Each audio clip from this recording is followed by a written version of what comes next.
Going live. Turtly dude. Turtly. Good morning, yeah. Yeah, but this year, good morning. How are we this morning? Are you do good there, yeah?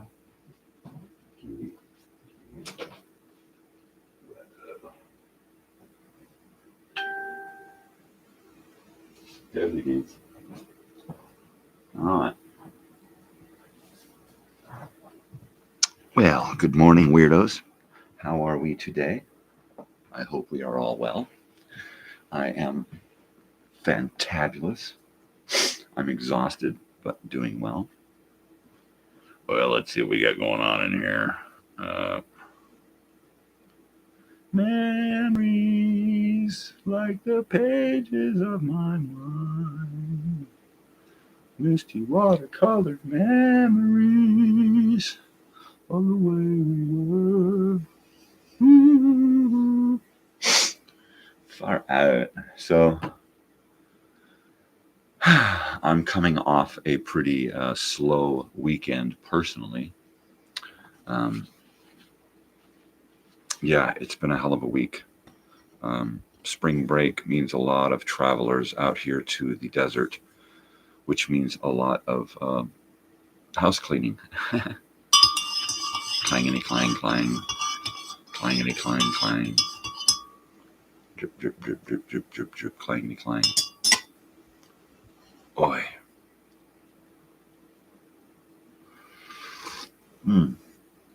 Who doesn't love that, huh? The taste of hot coffee. Oh, Lord, Lord, Lord. LORT. So, as many of you know, I just announced the plans for a reunion. I come from a town in Southern California, Elsinore, California. They want to call it Lake Elsinore, California, but it will always be Elsinore to me. Elsinore Brothers and Sisters, not Lake Elsinore Brothers and Sisters, but Elsinore Brothers and Sisters. Yeah, I've had a lot of positive, very, very positive response. I have had upwards of 20 families, individual families, not to mention family names, have RSVP'd that they will be there or that they would like to attend. I've got two who said they are definitely going via my Facebook events planner, right? But nonetheless, if we've got 20 people saying that they'll come, I'm assuming that their guests are going to be, between them and their guests, there should be between 2 and 6 or more people per RSVP, right? So looking at it that way, we've got about 80 to 100 guests so far. Okay. I'm hoping that it gets beyond a magnitude that anyone has even fathomed, right? There was a huge base of people that really should be there, right? Lots of different people from different walks of life. Different political views, different faiths. Everybody's pretty much going in a million different directions, right? My thing is to try to get everybody going in one direction, to the past. You know what? As we were, there were a lot of us that were really good friends, and there was very little that could tug us away from each other in either direction, right? And then as we got older, we started to just move on, right?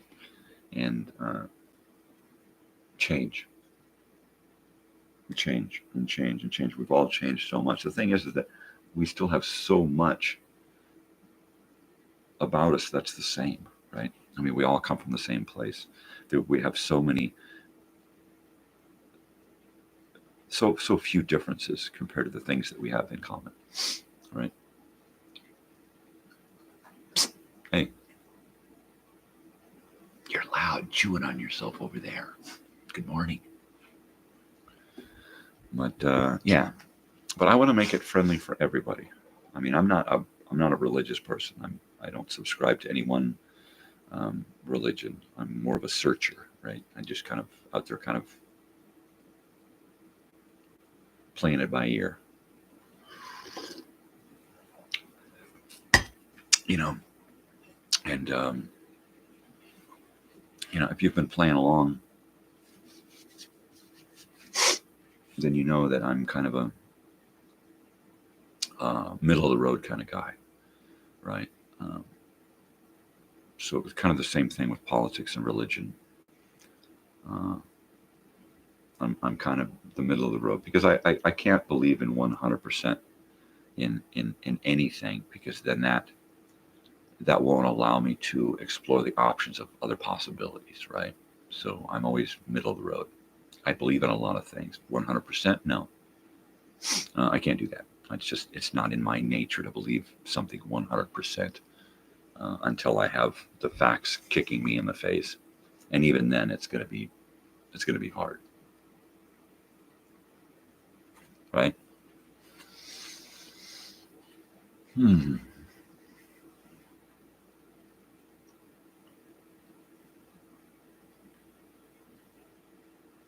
I just figured out why it is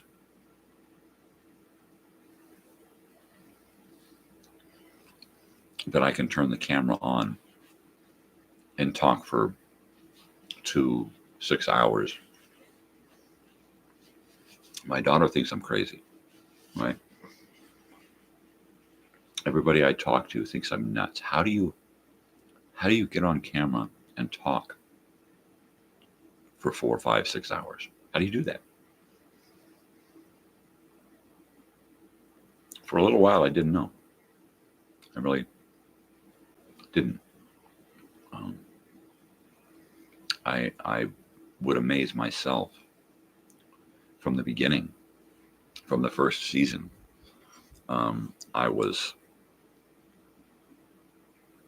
taken aback by how I could just turn the camera on and start talking. Well, I figured it out. I figured out why I can turn the camera on and just blah, blah, blah, blah, blah, blah, blah. It's because I always have this inner monologue going on, right? I'm always talking. There's always a voice in my head saying something, talk, right? I'm sure we all have that inner monologue that speaks to us, and that inner monologue that we conversate with, right? We talk ourselves in and out of things. We remember things. We talk about people. We get upset and we scream and rant and rave in our own head, right? Well, I realized that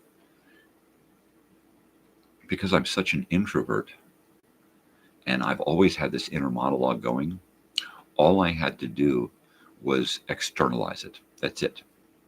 That's all.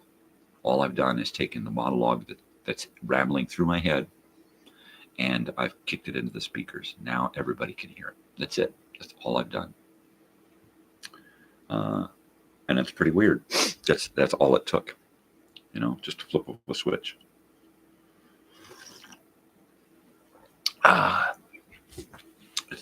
It's crazy. It's absolutely crazy. So I spent the weekend, well, not the whole weekend. I spent a day fiddling around with my new technology and came to the conclusion that I got in way over my head. Well, I bought this Black Magic digital audio video mixer for live streaming.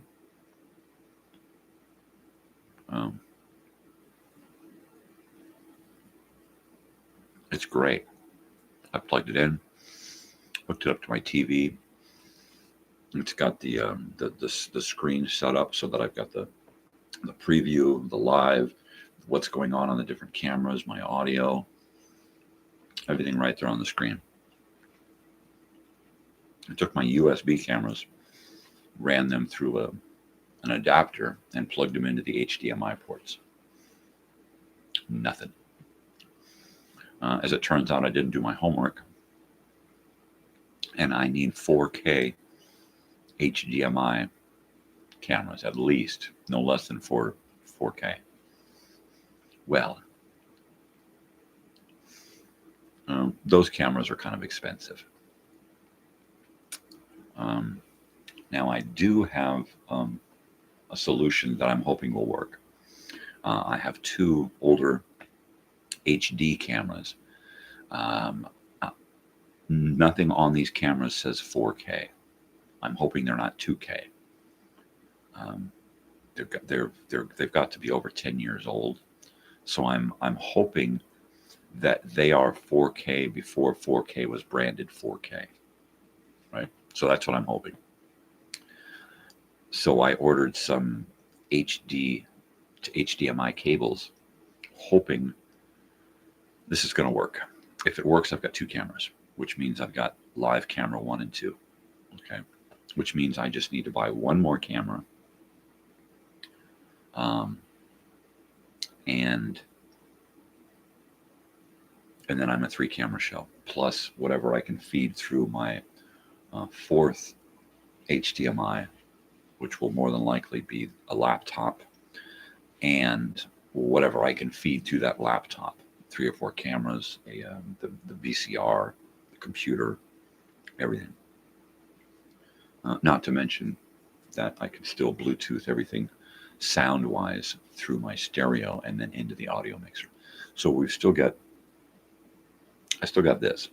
I've still got 3 weeks of this before I plan to go into season 3 of this show. So fingers crossed that technologically I can get myself out of this hole that I have dug. Otherwise, I'll be returning stuff and going in another direction. And I really don't want to do that. I really like this mixer. I think I will, have to sell off part of my body to get this camera thing going. It's just going to make for such a phenomenal show. Having everything mixed live, being able to record my live and edit at home. Yeah, it's just going to be great. This is fantastic, man. So,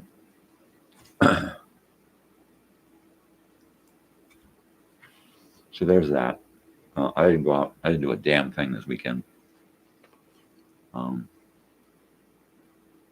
But it's Monday night, so all hope is not lost.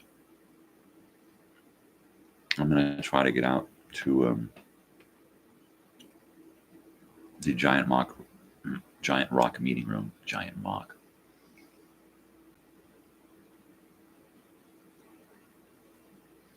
I've been out of it for a couple of weeks and haven't been doing much. It's kind of a drag to go out by yourself,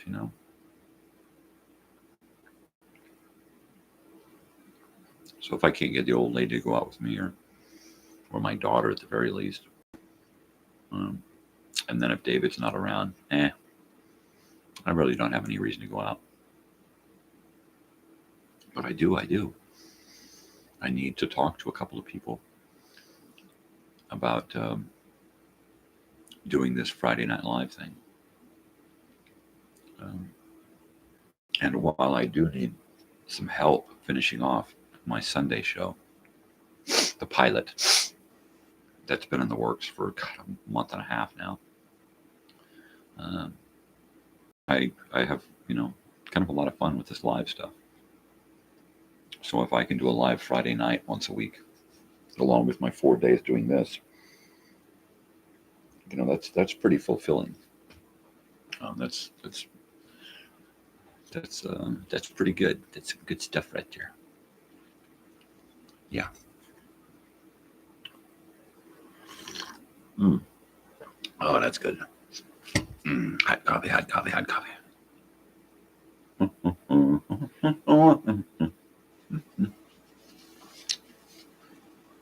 So,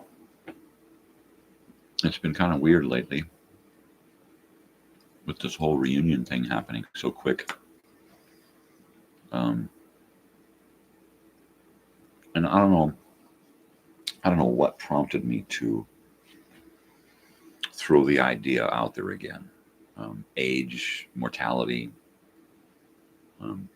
boredom,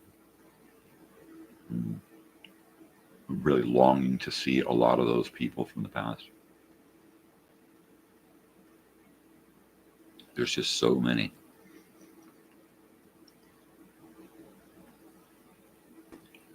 And while I've already heard from like almost 20 people, there are so many more people that I haven't heard from yet. People I'm not friends with on Facebook, but I'm hoping that by people sharing my posts, the word will spread more and more. And by making some videos, I can get people, right? And the videos, I created a first 90-second video and a 1-minute reel. And mainly because I wanted to get people excited and I want to start teasing them about what's coming. So I did a teaser trailer. Didn't say anything in the trailer. A couple of pictures. And that was pretty much it. A little bit of text. Brothers and Sisters Reunion 2025, August, that's it. That's it. That's all there is. So we'll take and we'll expand on that.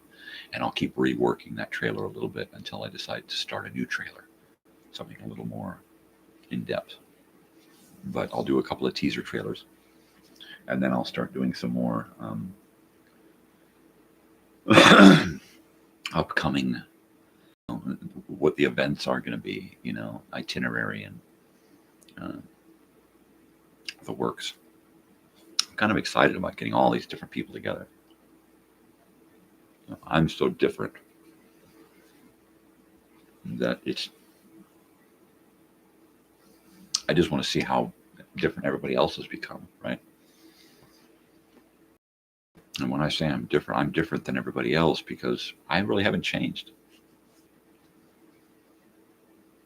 I'm still that same kooky 15-year-old with, more hair here and less hair here. That's it. Yeah. So I want to see how everybody's grown up. What kind of people they've become, what kind of adults. Meet their kids and their grandkids. Maybe great-grandkids, who knows?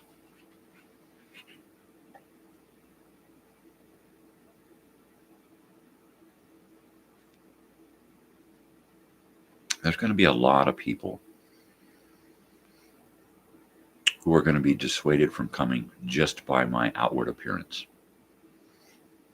Or just because of the things that I may say or do on this morning show or on my channel, right?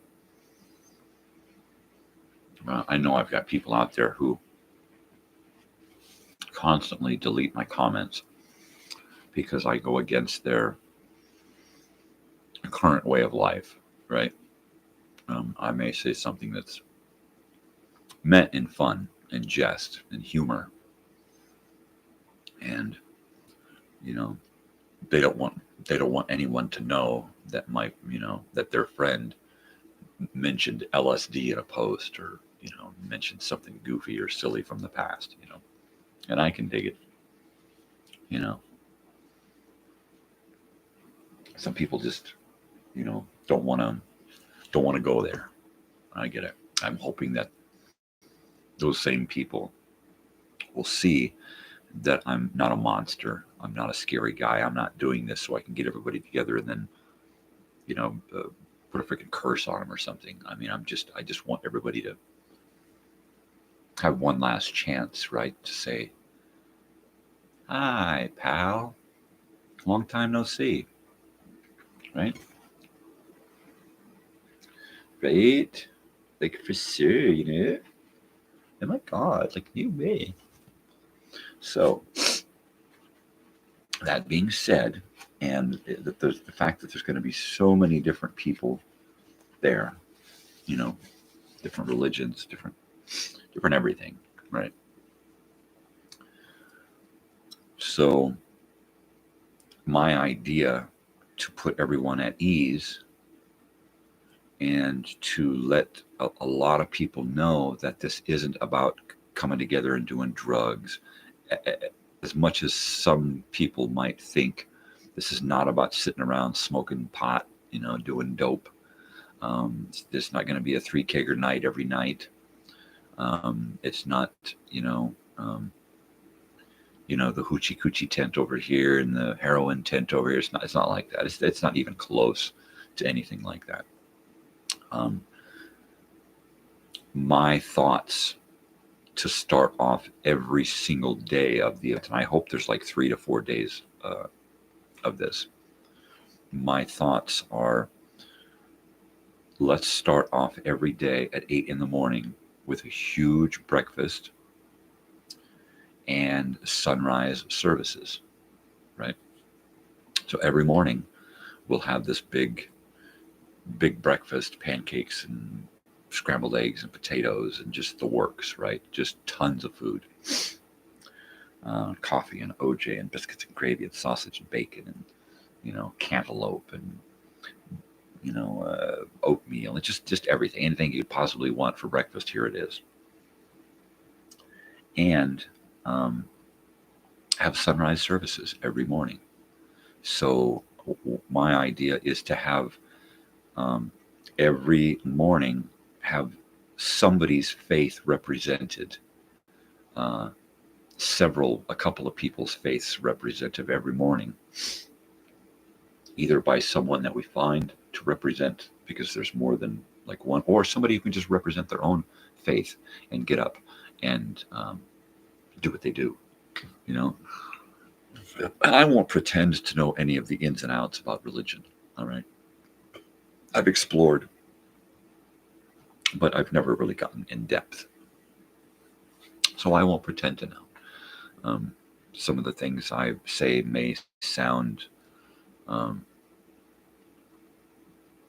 off color, but it's just the way I am. I don't mean any harm. I'm not out to hurt anybody. I mean, obviously,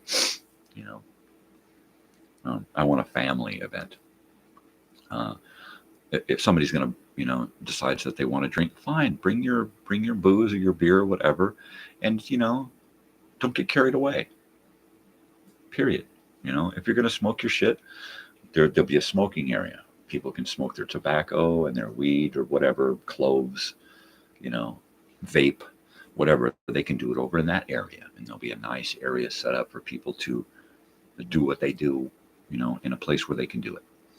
The main area will be set up for kids, family, grandkids, a big fake grass lawn, so that kids can run around and have fun, right? I would really like to be able to set up a playground, a jungle gym type area, something that's semi-enclosed where the kids can go in, little kids can go in, play, and be safe. They can be seen by all the adults, and there's a whole safety zone for kids. We need a safety zone for adults. All right, we're gonna have a lot of aged and infirmed and disabled adults. So we got to be ready for that too. I may be one of them by then. Ah, boy, that's good. So, I'm looking at this from as many directions as possible. So many names, right?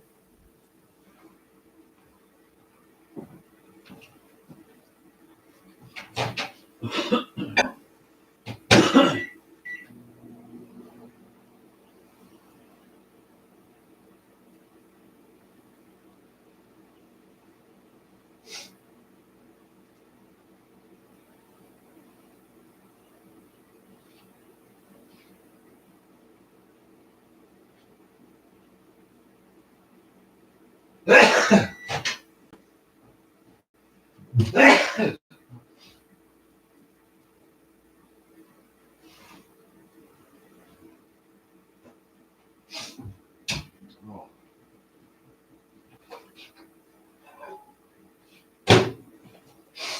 boy.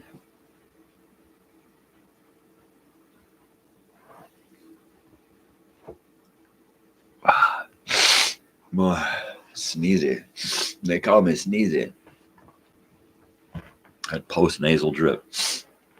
My wife is always commenting, stop crying, stop. You guys are always crying. Now she's getting my daughter. Well, you know, in my side of the family, uh, the post-nasal drip thing, you know, after we eat, while we're eating and drinking, we get this kind of a runny nose thing. I don't know what the hell it is. My daughter has it now, of course. So you get around food and eating and stuff, and all of a sudden you get a runny nose. I hope it's not permanent with her. I mean, I never really noticed it until I started doing drugs in the 80s, right? Cocaine and speed. And then I noticed a lot of drainage. And maybe that caused it.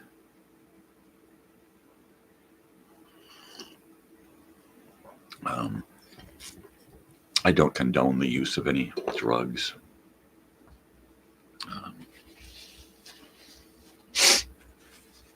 Dope is for dopes. Don't be a dope. Don't use dope. You know, that being said, you know, it's marijuana, man. It's marijuana. So you either do or you don't. You either like it or you leave it, right? Well, the lines aren't so straight. I mean, things are pretty blurred now, right? I mean, you've got people now who swore that marijuana was the devil weed, right? And they were raised to believe that it was, you know, Satan's tobacco. And now it's like we got people who you wouldn't normally associate with marijuana, and they're like, here, try a gummy. Okay, do you know that that's the same stuff that you were preaching about decades ago as being the worst thing in the world, and now you're just popping gummies like it's... So what happened? Where was the change? Because it became legal all of a sudden in everyone's minds, now it's okay.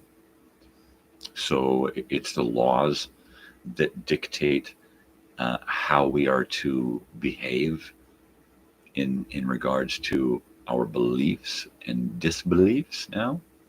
So the law tells us to believe it, and then we believe it. The law tells us don't believe it, and we don't believe it. The law says you have to hate this, so we hate it. And then once the law changes, all of a sudden we can love it now because corporations have become involved. You know, how long is it going to be before we're able to go to a 7-Eleven or a Circle K or something and buy a pack of marijuana cigarettes produced by Marlboro, right? Produced by what's the name of that? Boy, it's a good thing that I forgot them because they're a horrible company. R.J. Reynolds, right? R.J. Reynolds. Isn't that them? Tobacco company? Yeah. Anyways, awesome. So like I was saying, man. So my thoughts are to get a friend who is a pastor and get him and a fellow school alumni and Elsinorean, you know, friend from back in the day who, from what I understand, from what I saw, pretty much run amok like we all did, you know, and after running amok, he got his act together and became a pastor. And, you know, can ride on, dude. That's awesome. And now he goes to different parts of the world to help people. In fact, I'm communicating with him now, and he's in a different time zone. So our messages are delayed, which means that I send him a message, and then when he wakes up, he sends me a message. And then when I wake up, I send him a message. And I'm hoping that he will agree to be here in Southern California in August of 2025. And on top of that, I'm hoping that he will be the master of ceremonies for every day's sunrise services. So he'll get up, he'll, you know, introduce the day, lead us in a prayer, introduce someone from another faith to come up and lead us in some services, and do that for a couple of hours during breakfast. So from 8 to 10 every morning, we'll have breakfast and sunrise services. And then from 10 to noon, we'll have games with all the kids and grandkids. We'll do nothing but just hang out and do fun stuff. You know, we'll do live events, contests. And after that, we will be doing a lunch. And from like at 1 o'clock, noon to 1, we'll be doing or maybe we won't do a lunch. Maybe at after breakfast and after the kids' time, we'll all be cut loose for a few hours to do stuff. And while there will be things to eat at the camp, everybody will pretty much be on their own during lunch, because I think that's going to be the time of the day where everybody's going to be out exploring our hometown anew. And I think we're going to set up some tours and set up some carpool tours, get a couple of vans, pack them full of people, and drive around to the different spots, and we'll map out a route, you know. And what we'll do is we'll have somebody in charge of those tours. Like, here's the map, here's the areas that you're going to be going and the things you're going to be stopping to do, and it should take 2 to 3 hours to do the tour, and then you can be back here for this festivities, right?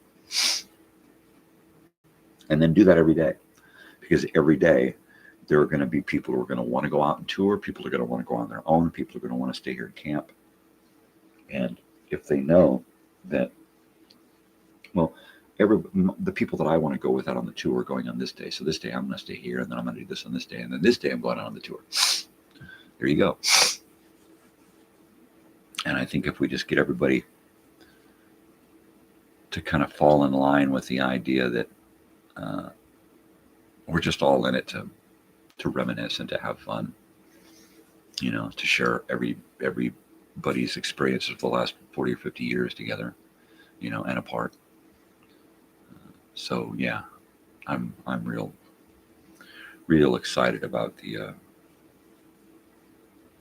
interest in it so far, you know, about how things have gone in just a few days. So yeah, totally. I just can't wait. Yeah. And then of course, if I die between now and then, you'll be able to look back on my tapes here, my recordings, and know how much this means and how much this meant to me. So there you go. There you have it. And I know nothing will last forever. Can't always get what you want. Devil's in the details. That's the way the cookie crumbles.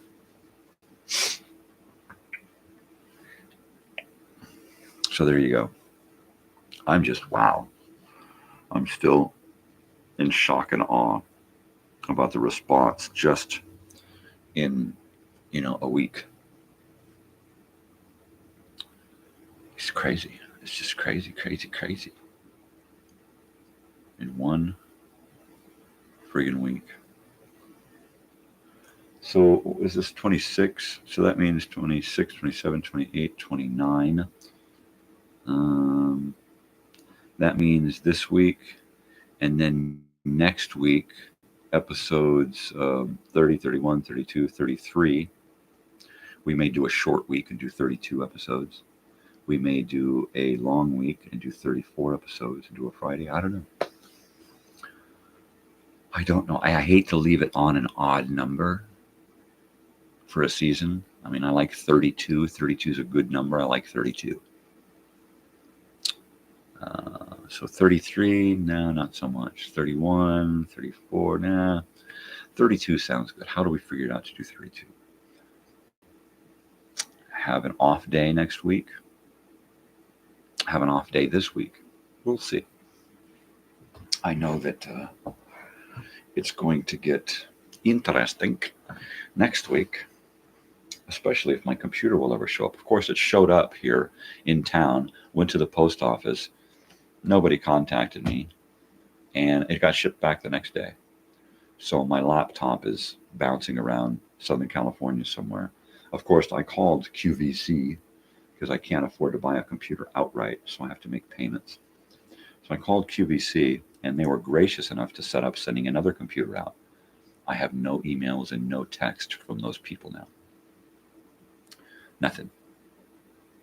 So I'm hoping that I can check and see that the computer that was shipped has been turned around and shipped back with new instructions, or that she did actually authorize the shipment of a new computer, a second shipment. Either way, I just want my laptop, right? I just want the laptop.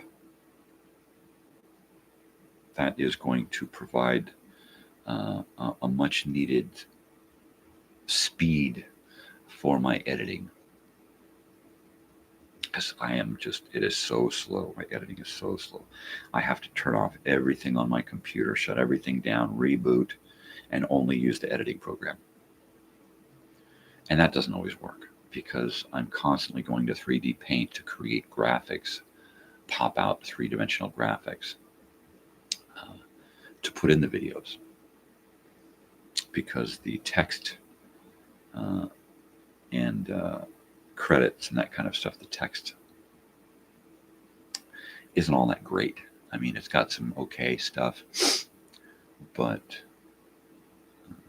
it's just regular text. Nothing really neato.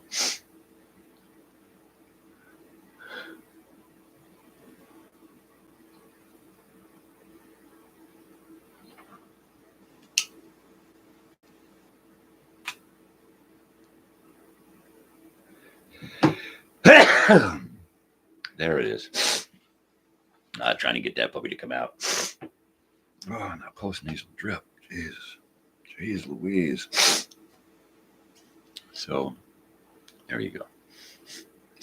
You know, a lot of people look at me and they go, oh my God, what is this dude doing? Or they hear some of the things that I say and it just turns them off. And, you know, all I see are closed-minded people. You know, if you can't accept me for who I am, you know, just accept the fact that I'm not you and I'm different and move on. You know, if me being me keeps you from even thinking about watching my channel or going to this reunion, you know, that's a bummer. You know, I won't apologize for it. You know, I feel bad for you that you're so judgmental that you look at me and think, oh, I'm not going to ever hang out with that guy. Okay. I hang out with a lot of different walks of life. Okay. If there's a problem with getting along with me, that's your problem. You know, I'm easy to get along with. If you can't get along with me, then just, you know,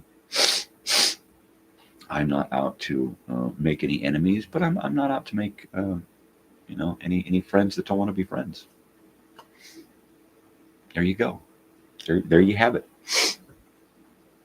You know.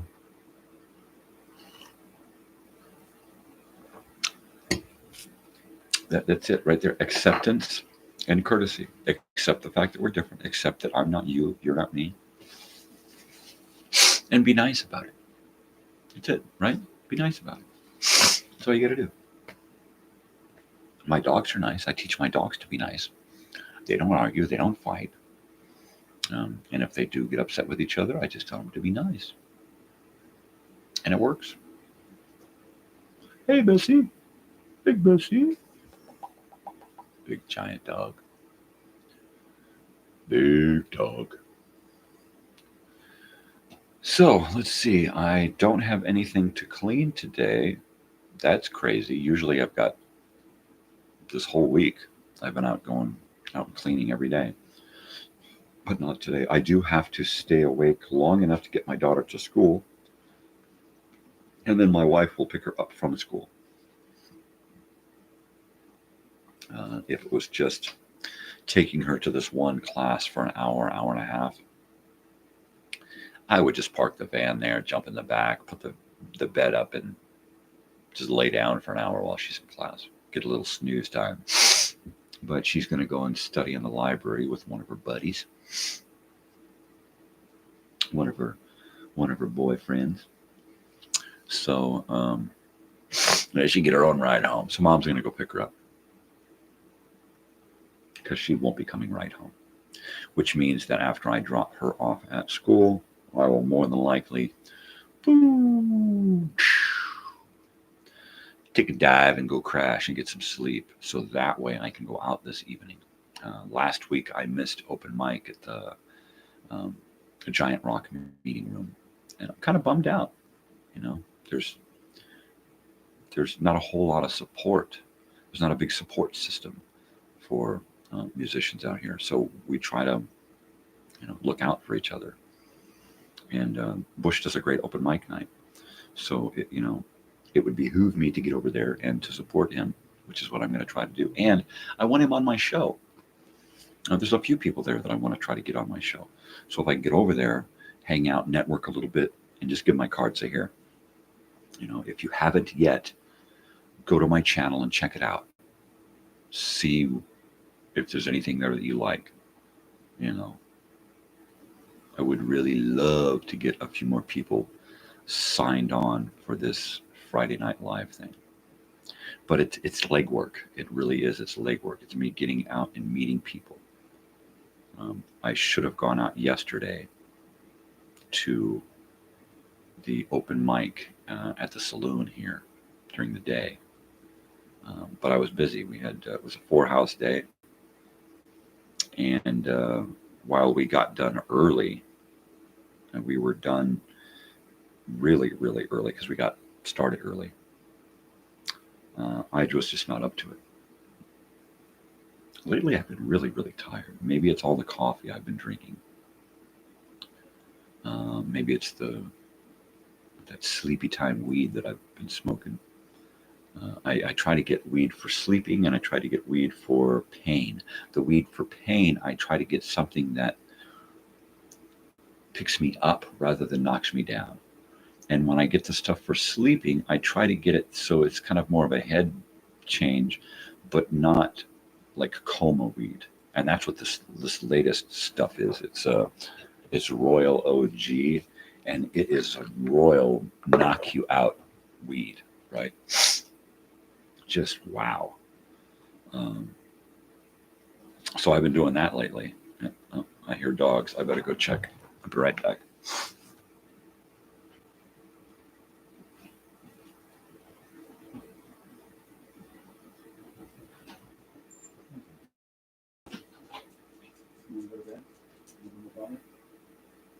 There's nothing going on, dude. I already ate.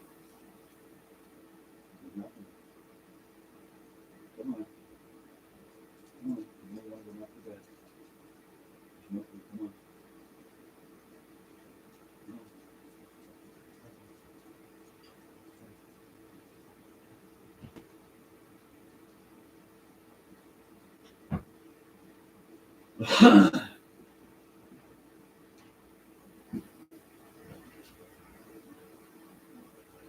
All right.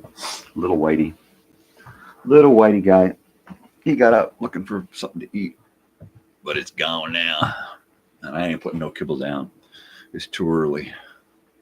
Y'all just go back to bed. Go back to bed now. So, yeah.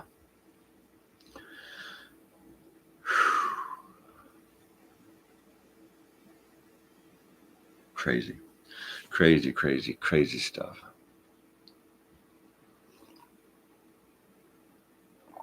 Cold coffee. Yep.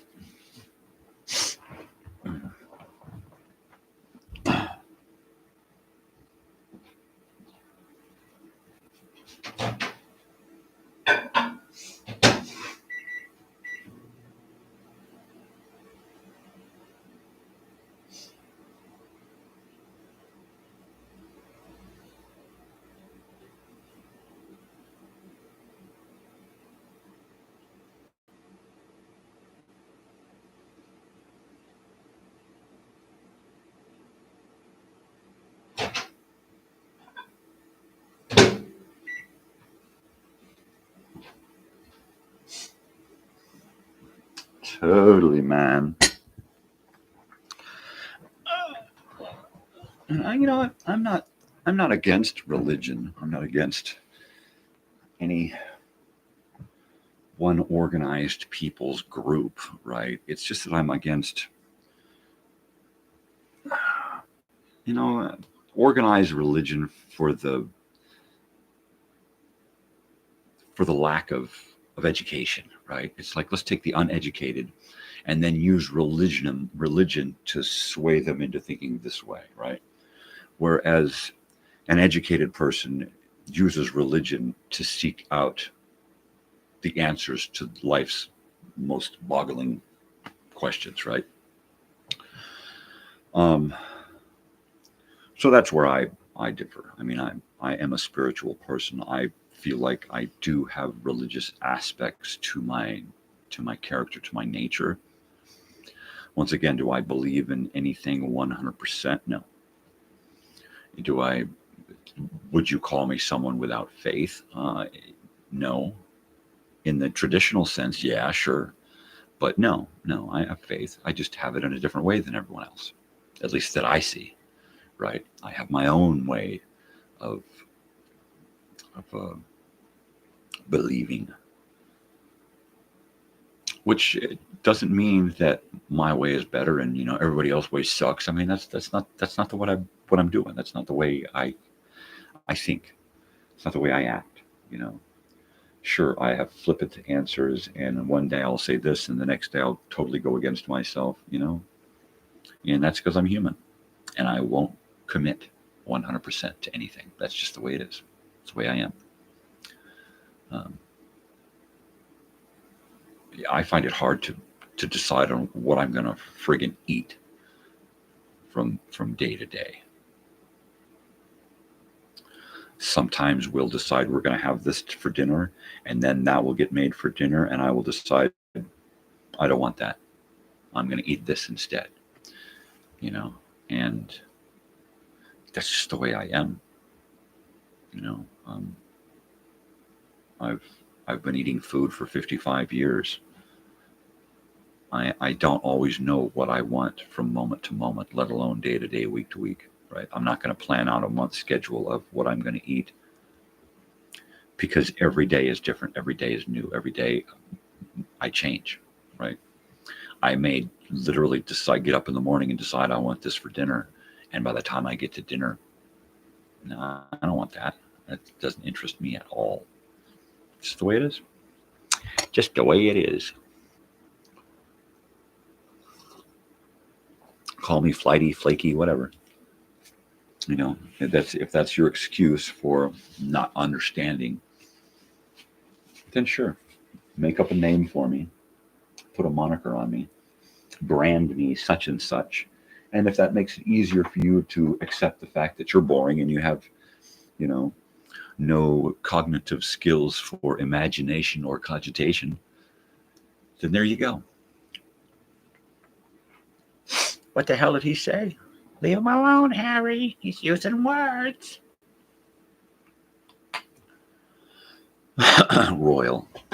Royale with cheese. That's what it is.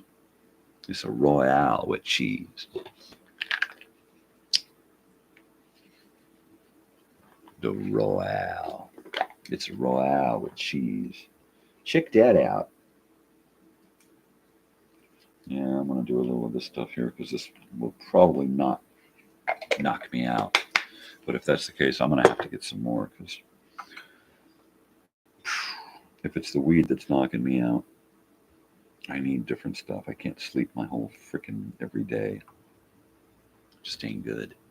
I got too much to do. It's like I get done with this house or something, and then I'm wiped out. I got to crawl into bed, sleep for a couple hours. That's my own fault. I only get a couple of hours of sleep before I do this, and then I'm up. And then this wakes me up wide awake for 5-6 hours.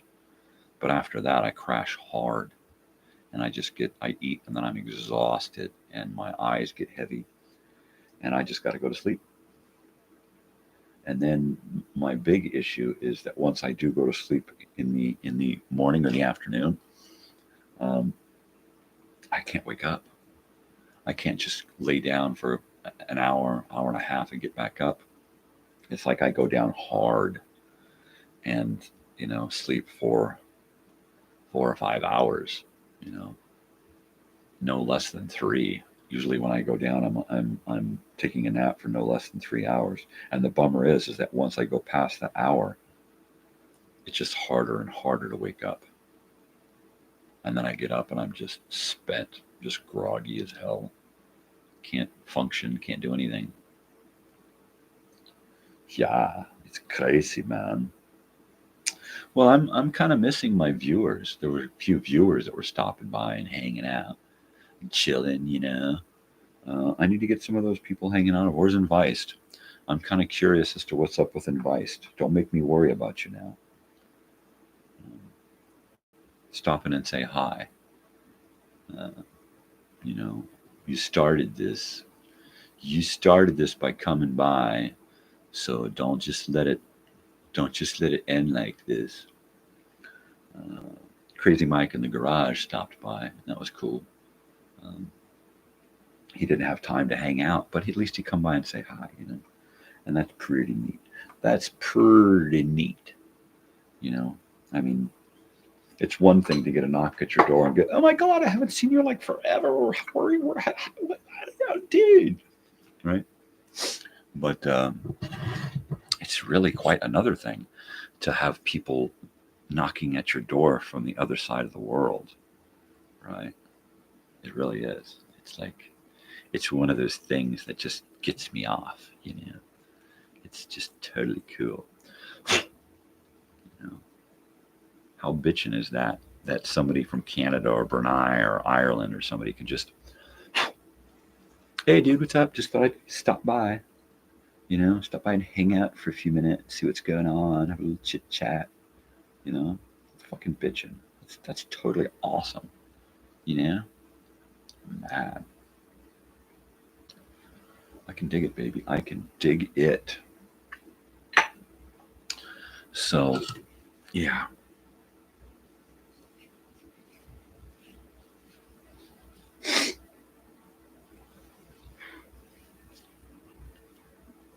So now I need to let this simmer.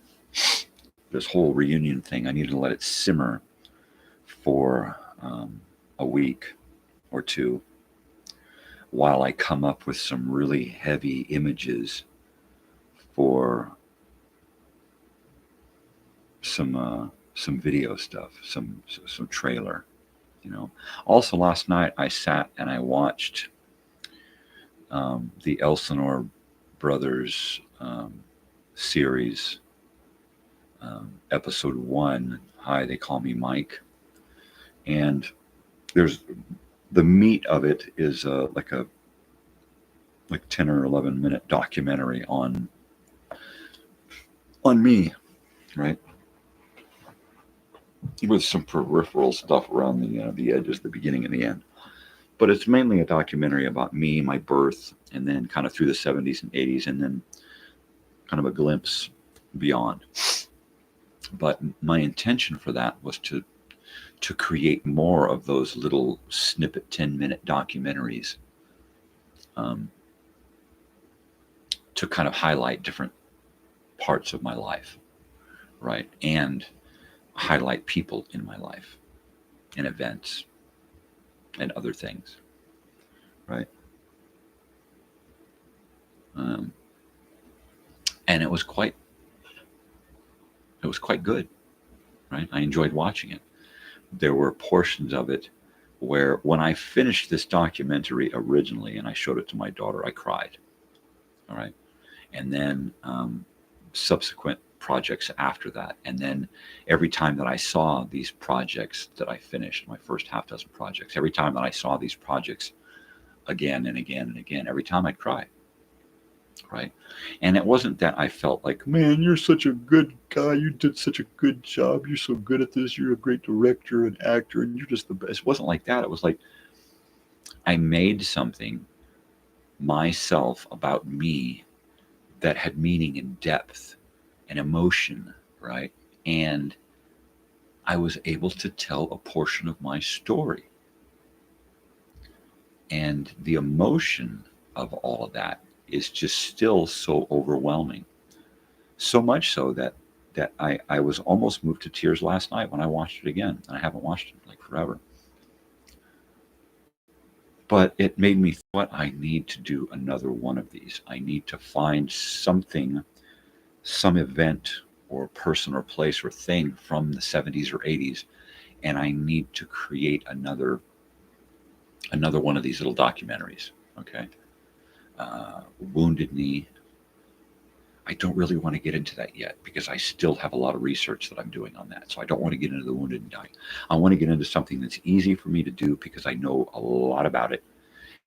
And it's going to be easy for me to come up with the photographs, the video, the copy, the editing, the voiceover, everything. Right? Maybe it will be 1976. Right? Now that's a possibility. Let's see. Let's write down some documentary ideas.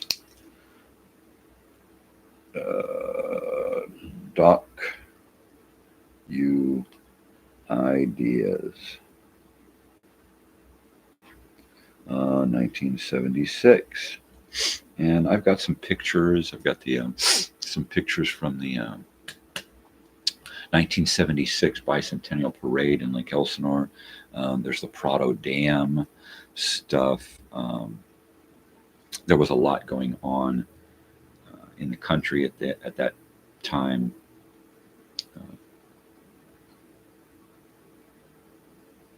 They were really, really selling us hard on this 1976 thing. So, and I've got a lot of 1976 paraphernalia too. So, yeah. So that's a possibility. I kind of did a mini documentary on my crazy old weird bearded guy out buying records and stuff. And I kind of did a Tower Records there. So, maybe KMET, that might be something to do a little mini documentary on. And Dr. D, right? Because the two of them together, I could probably get 10 or 15 minutes out of that. Right?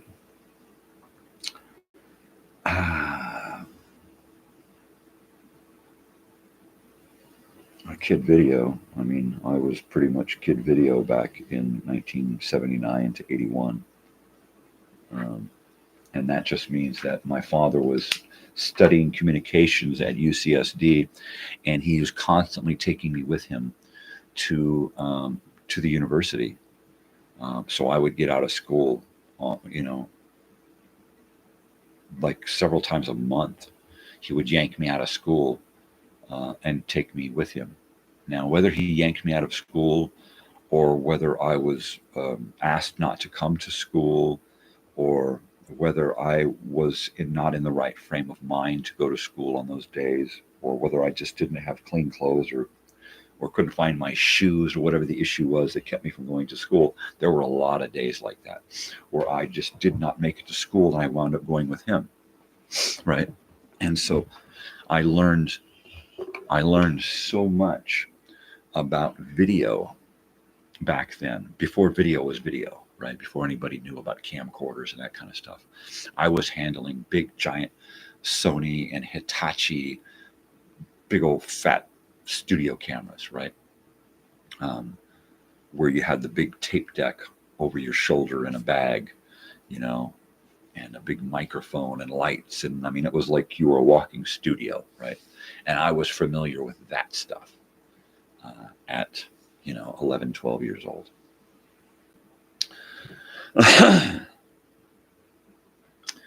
So, there's that. There's that whole aspect of my life. There's so many different weird little things where if you go and you say, well, what about this in your life? And we can go and we can explore that for hours and create a cool documentary on, well, what about this? Well, let's go that way. Let's explore this. Just so many different things. Before I was even an adult, all right, most of the exciting things in my life happened before I was 21. Literally, honestly, realistically. All of the really, really heavy, life-changing events happened when I was a kid. I mean, much of them while I was a little kid, right? Hey, somebody out there, chime in if you want to say hi.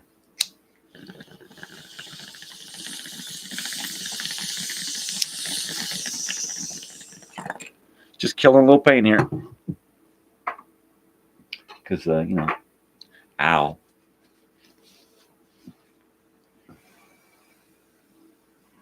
So this morning I've been talking about reunion.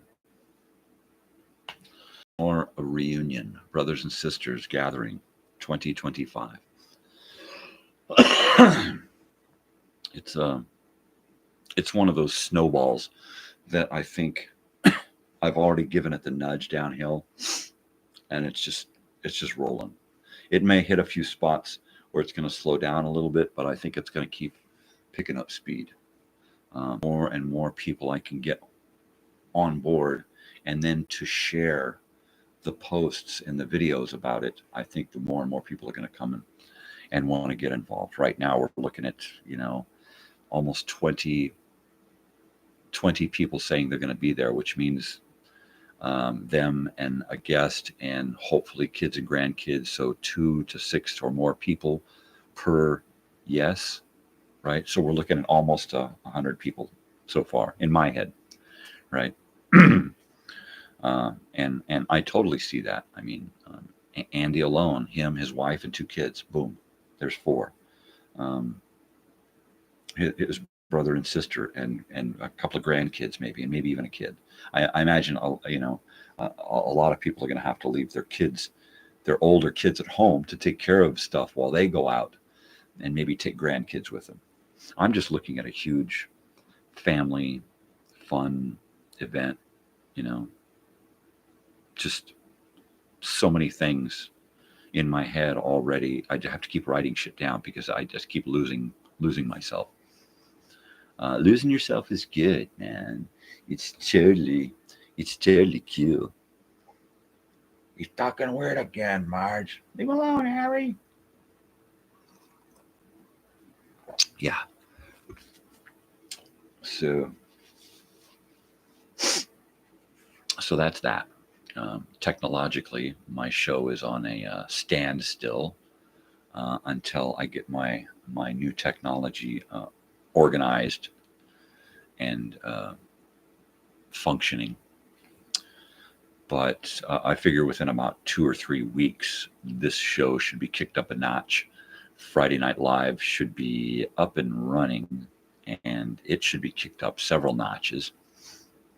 I should be able to go live remote on location to just about anywhere, preferably with a signal that I can plug into, a modem that I can plug into to get a direct signal to my laptop or to my live streaming mixer. But nonetheless, live should change in about 2 to 3 weeks. This whole live thing should be a different experience. Where the Wednesday show where I do the old time radio stuff, and we listen to radio shows together, and then we talk about them, and then you can find them in a playlist later. I want to do the same thing with old school movies, stuff that we saw in school, right? We're not going to get away with watching any of those Disney math, science movies that were so cool. But we should be able to watch some of those weird 15, 20-minute movies that they forced us to watch in school, right? And it could be, let's talk about pollution, whales in the ocean and whatever. I've dug up a few, car theft. Most of them will come from like the 50s and 60s and stuff like that, so that copyright wise we can watch them, and I can upload them by themselves and not get in trouble. Now the same thing with TV shows. I'd like to do the same thing with old TV stuff, bring it on commercials and TV spots and things, stuff that we can get away with viewing. Somebody checked in and checked out and they didn't even say hi, man. But that's cool. We got flies on the wall. Oh, this cools down way too quick. I gotta nuke my coffee. Don't go away, because if you do, I'll come looking for you.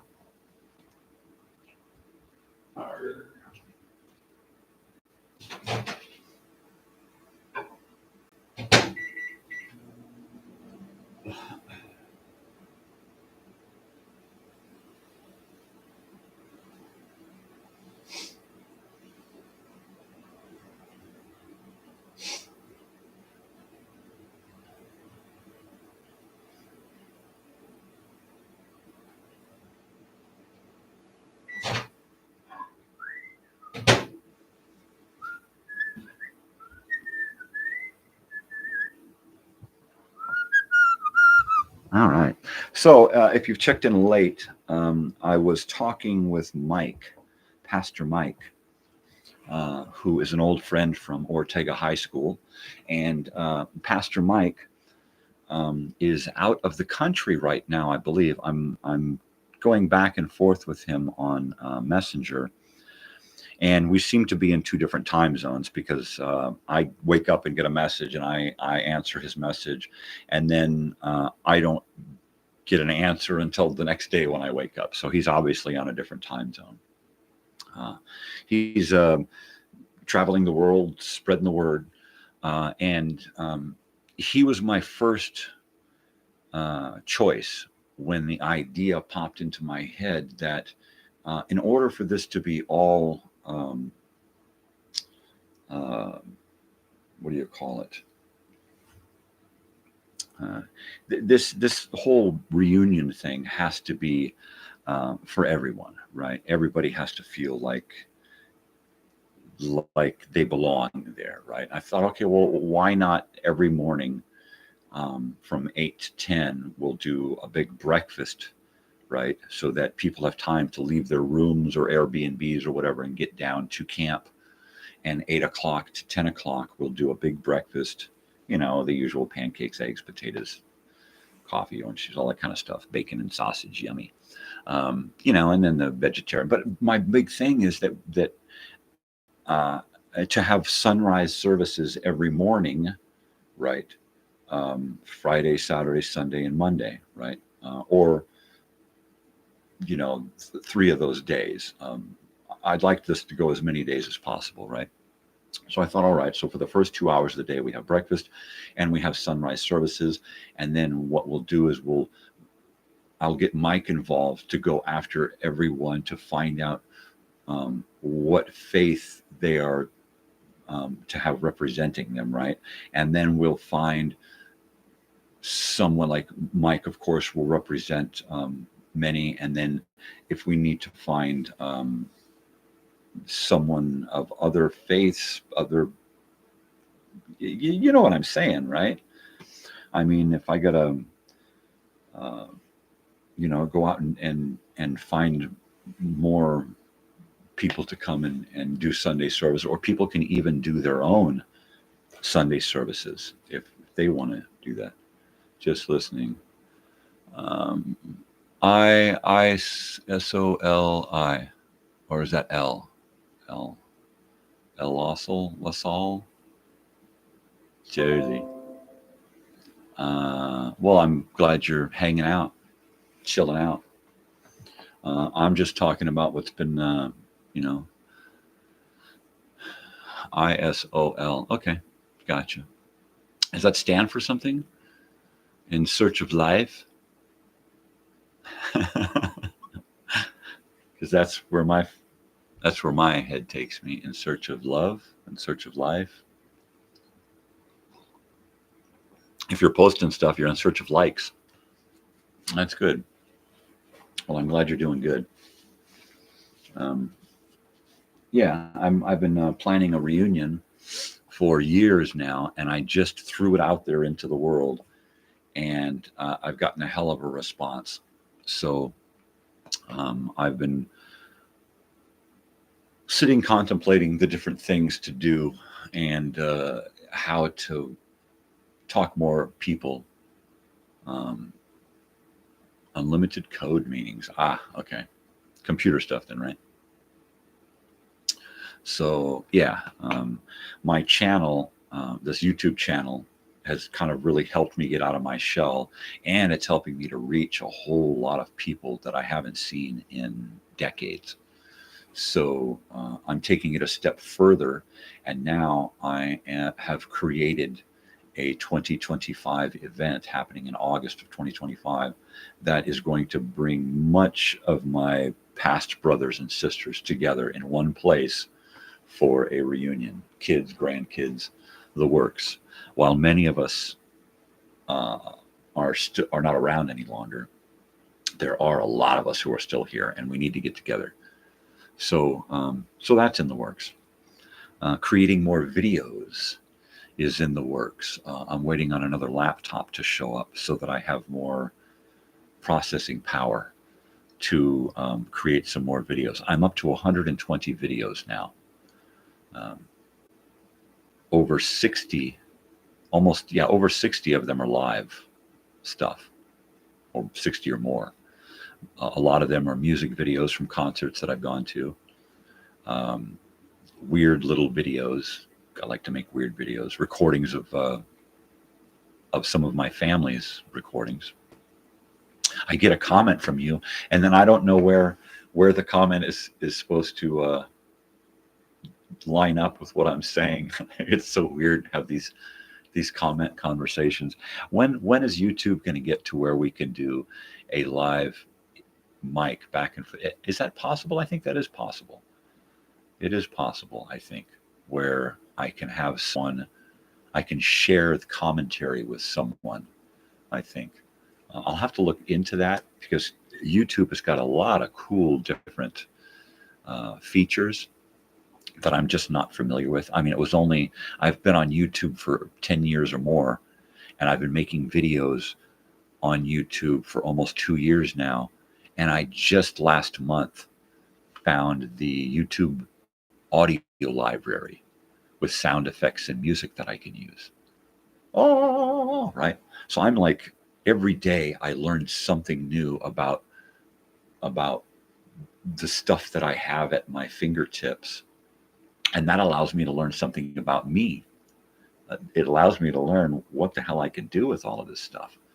I made a YouTube video for a friend of mine, 90-second commercial for his seed farm for marijuana seeds, right?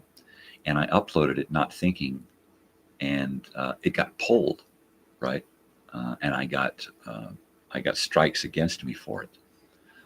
So, and rightly so. I mean, it was a stupid thing to do. It was a fun video to make, though. That's the thing. It was a fun video to make, and I learned so much making it. I even learned that I can go to the Internet Archive and pull stuff out of there to use, which is now where I'm getting my old-time radio shows for Wednesdays. Oh, and if you're new, ISIL,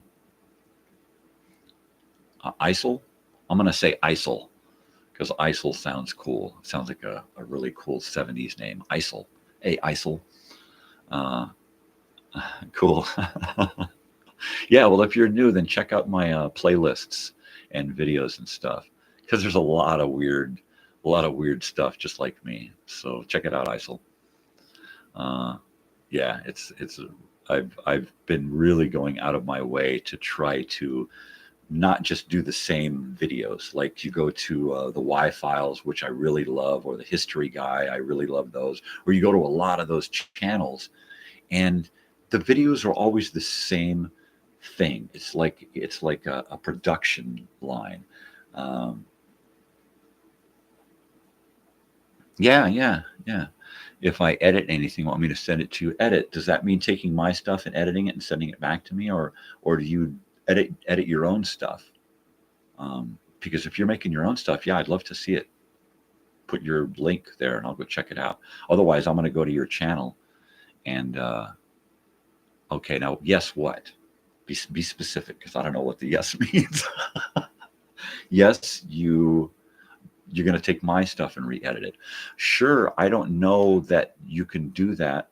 Usually on the settings, I set stuff so that uh, I make the settings so that you can't remix my stuff, because I you know, uh, sure, if you want to do that, that's, sounds interesting. I've never thought about that before. If you want to edit some stuff, re-edit some stuff and send it back to me. Yeah, I mean, there's really not a whole lot to play with. I usually am only using one camera angle. Uh, and But yeah, go check out my stuff and see what you think. Or if you have any ideas for something that you might want me to create for you specifically, that'd be neat. Or if you want to work on something together, that'd be really fun. My editing stuff is really low budget. I mean, I just use the Windows Clip Champ and the YouTube stuff. I do a lot of downloading content from the Internet Archive, and I use a lot of my own video from concerts and going out and doing stuff. I use a lot of my old content from the 70s and 80s. My father was a DJ and he had a radio show. So I take some of that content and the copyrighted stuff and then upload that. So you'll find some reel-to-reel tapes and concert footage. I've got some old movies that we made in the 70s and early 80s on these big giant videotapes. So I'm going to be taking that content and then creating new content with it. And that'll be a lot of fun.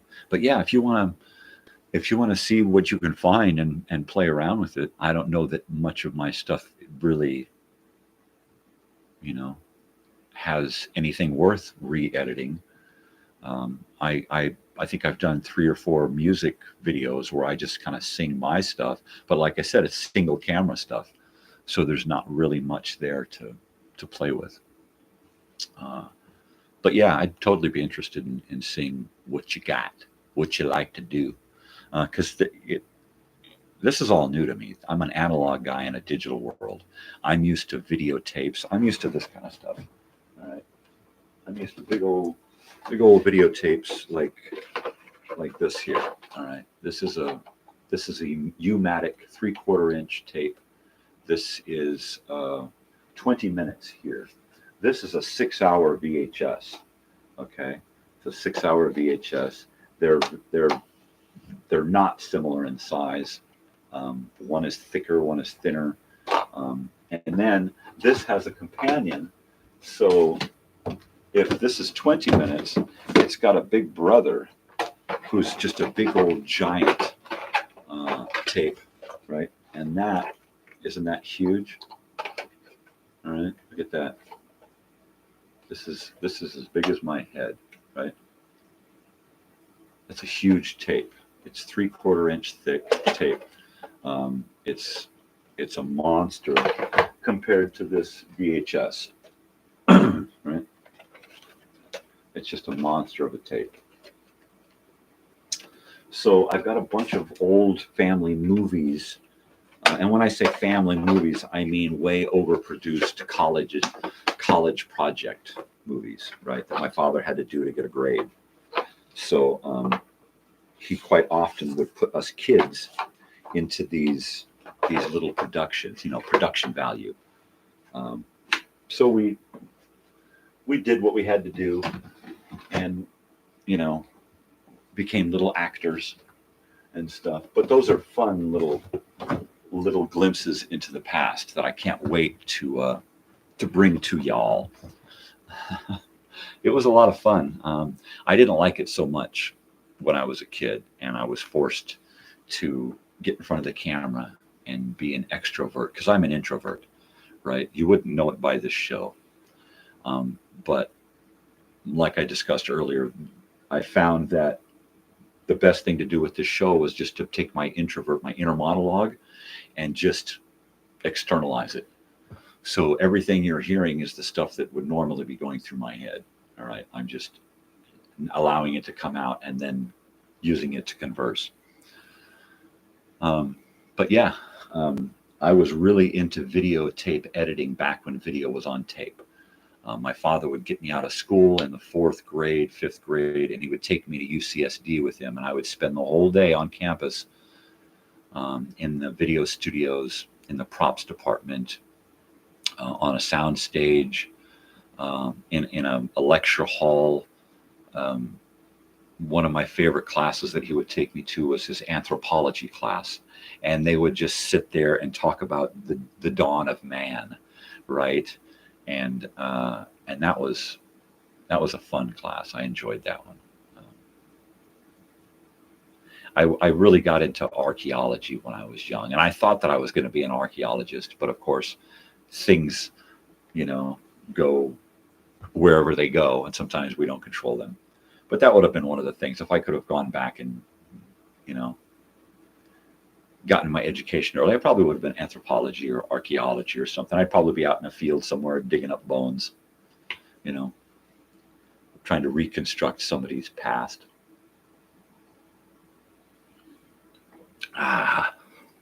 Coffee. But yeah,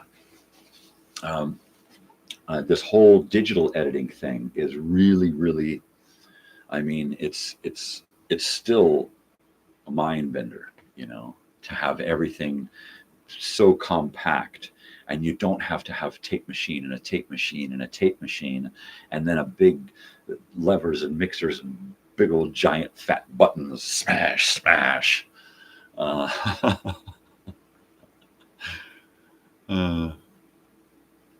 yeah. I'm still doing this. The only difference is that now I'm doing it with megabits and gigabits and stuff. And before I was doing it with stacks and stacks and hours of tape, And now I've just got things on files on my screen, And I open up my editing program, and I pull out a file, and I lay it out there, and I even if it's just one camera angle, take a look at some of my music videos, right? So I've got one camera angle to work with. My daughter takes a great one camera angle shot. She gets the stage, and she gets the screen for the big giant TV screen, right? So she gets everything. So what I do is I take my editing and I'll crop out the stage and zoom in. And then I'll do that for a few seconds, and then I'll take the whole shot and I'll crop out the screen and I'll zoom in. And then I'll just do the whole shot. And then I'll just keep trying to bounce in and maybe zoom in a little bit more this time. And just keep going back and forth to try to give you some action. So it's not just, I've seen those concert videos where the video starts and you see the song and then the video cuts and it's over. And I'm a little bit more flamboyant than that. So I like to put on some opening credits and some graphics and some kind of some other elements into it to make it more fun, more appealing, more fun for me to create, really. So yeah, take a look at some of those weird videos that I've been making when you get a chance. Those have been a lot of fun and a really cool learning experience. I can't wait to get this other laptop and do some more. Right now, I'm still running on Windows 10, And the computer that I have is probably about 5 or 6 years old, and it doesn't have a lot of RAM, and it doesn't have a lot of memory. I've got 2 external hard drives here that I use to supplement my my lack of space. Every time I do a video, the hard drive on this computer goes to just about 0. I got nothing left. I got no room to put anything else. So I have to take everything that I've created or that I'm working on, that I'm done working on, and move it over to the external hard drive and free up some space so I can bring something else over and work with it and edit it and upload it, and then grab all of that stuff and shuffle it off again. So I'm learning how to, save space on my computer, but it's still too slow. I need something. So the one I've got coming is twice the RAM, twice the hard drive. It's running Windows 11 instead of 10. I like the Windows right now because of the editing program is going to be exactly the same it was on 10. It's the same on 11. So I don't have to relearn anything. I'm going to get more stuff. I'm going to join the Premiere version of this package so that I get more stuff. I'll probably join YouTube and subscribe to their where I've got to pay $5 or something, because I'm going to want more of their studio elements.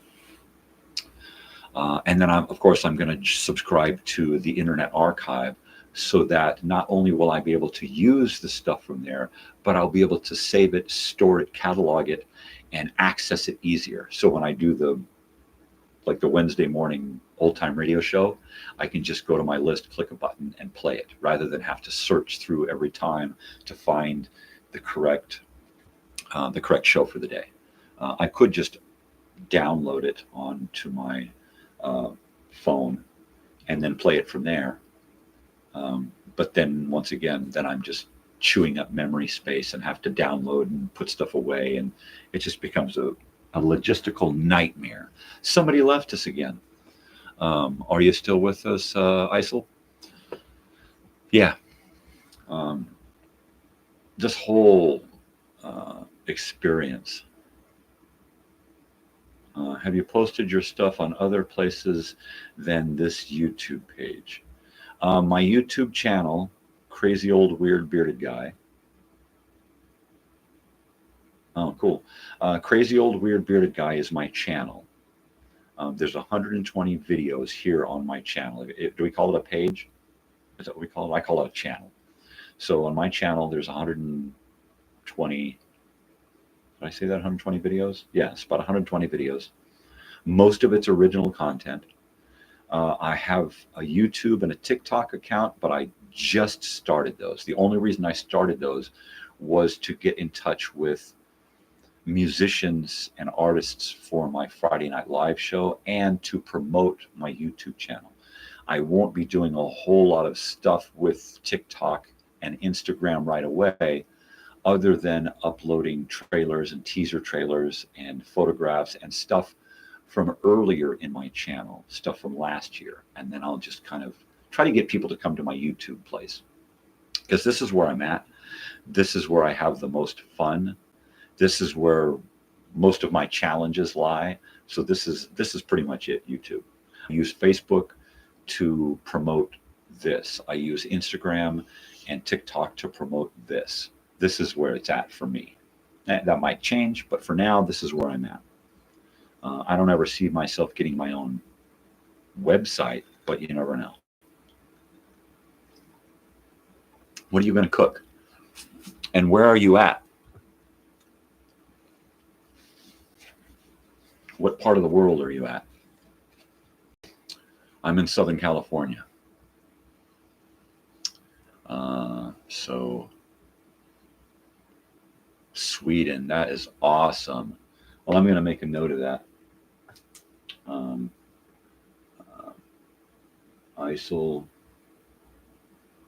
is in Sweden. All right. My name is Michael, by the way, and very good to meet you. What are you going to cook? What are you eating over there in Sweden? I just had a granola bar, like oats and apple, and some coffee. Potatoes, carrots, onions in the oven. Ooh, that sounds great. That's that combination is one of my favorite combinations of vegetables.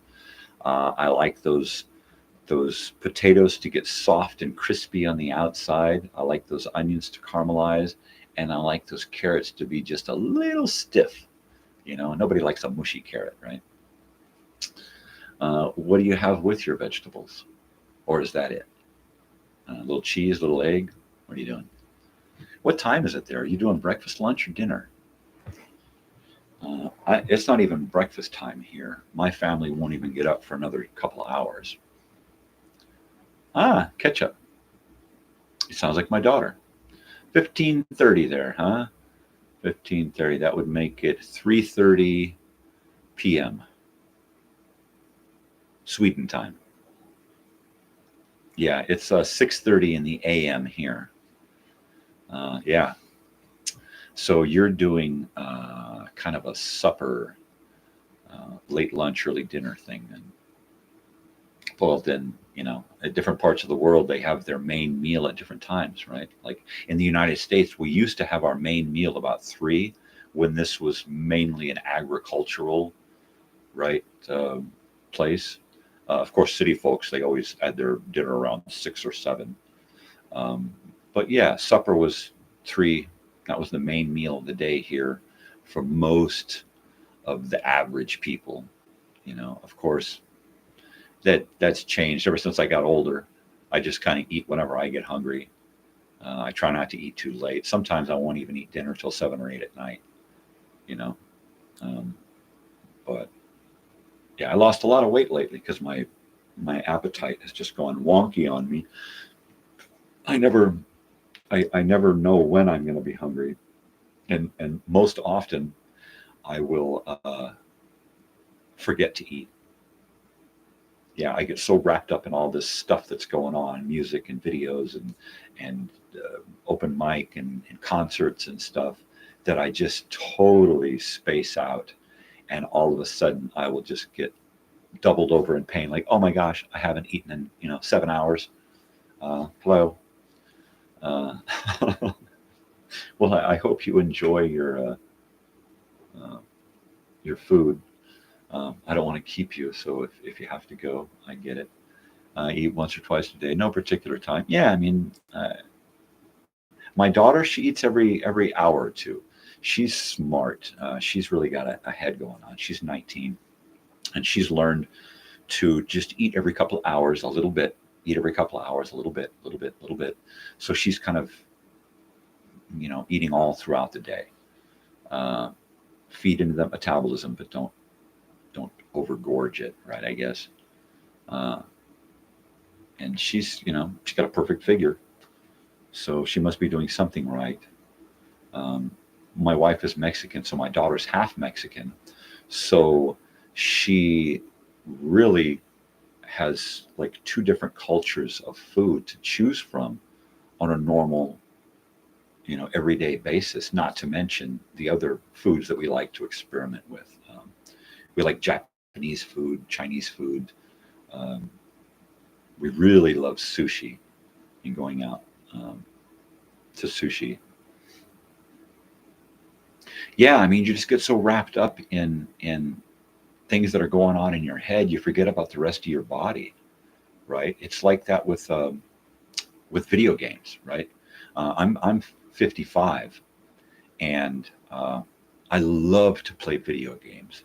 My daughter and I will get so wrapped up in playing video games. I can sit and I can play video games for 12 hours or 48 hours or 72 hours straight, and get up, make something to eat, and sit right back down again and eat, and hate to have to go off to the bathroom because it interrupts the game, you know. Um, yeah, I mean, in the 90s, in the 80s, but mainly in the 90s, I got into hardcore video gaming with Super Nintendo.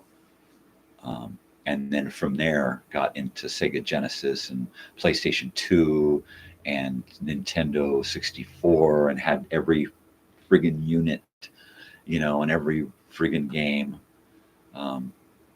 And I would literally come home from work on a Friday and not step away from my screen until it was time to go back to work Monday morning.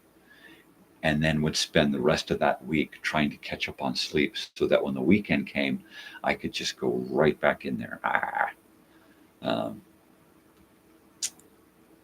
Yeah, exactly. I've got so much stuff going on with the video and the music and my community and my daughter and my wife and work. I just told my wife the other day, I said, crazy. And she said, taxi. And I'm like, yeah, crazy taxi. I wish I had the time to sit and play video games. You know, I told her that. And she's like, well, you know, it's a time killer. It really is. As much fun as it is. Crazy taxi, like that one, huh? Follow the arrow. I would drive that thing around for hours and hours. Just full throttle in it, man. Oh yeah, crazy taxi. I had that a while back on what was it, Xbox, and it just wasn't the same. I mean, it wasn't the same. It was like Road Rash. All right. Yeah. My daughter's into Zelda, right? And she's trying so hard to finish up this. What is the Ocarina of Time? I think no, it can't be that one. No, I think she finished that. I think she's doing this one, and she's been working on it for years, trying to get past it, so that she can get into the next one. And it's like she's been working on it for like 2 or 3 summers now. And because she's so wrapped up into school that when school's around, she has no time for video games. She has no time for anything, really. So she's like, this summer, I want to finish this game so I can get the new one, right? And by the time she gets this new one, there'll be like 2 other new ones. It's just crazy. I love video games. Any kind of video game. Far Cry, Zelda. My favorite is Minecraft. I fell in love with Minecraft several years back. We didn't have a gaming system in the house, right?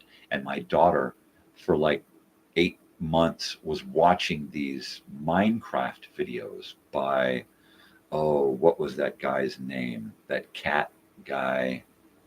Oh crap, I can't remember his name. You're probably young enough to know who I'm talking about, but the Minecraft video guy, something cat.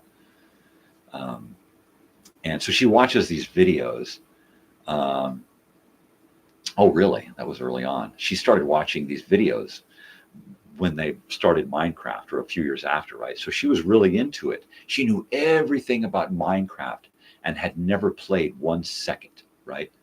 And we finally got this Xbox, and Xbox One, and got the Minecraft. And we started playing and could not stop. Literally. We played like every waking moment that we had together for years, creating world after world after world. I mean, there was this one world that we created that was so big, it was unfathomable. It really was. We had so many different things going on. I'm into roads. I will take an empty, a world devoid of life, and you know, as far as the eye can see, and I will just make a road and go and go and go.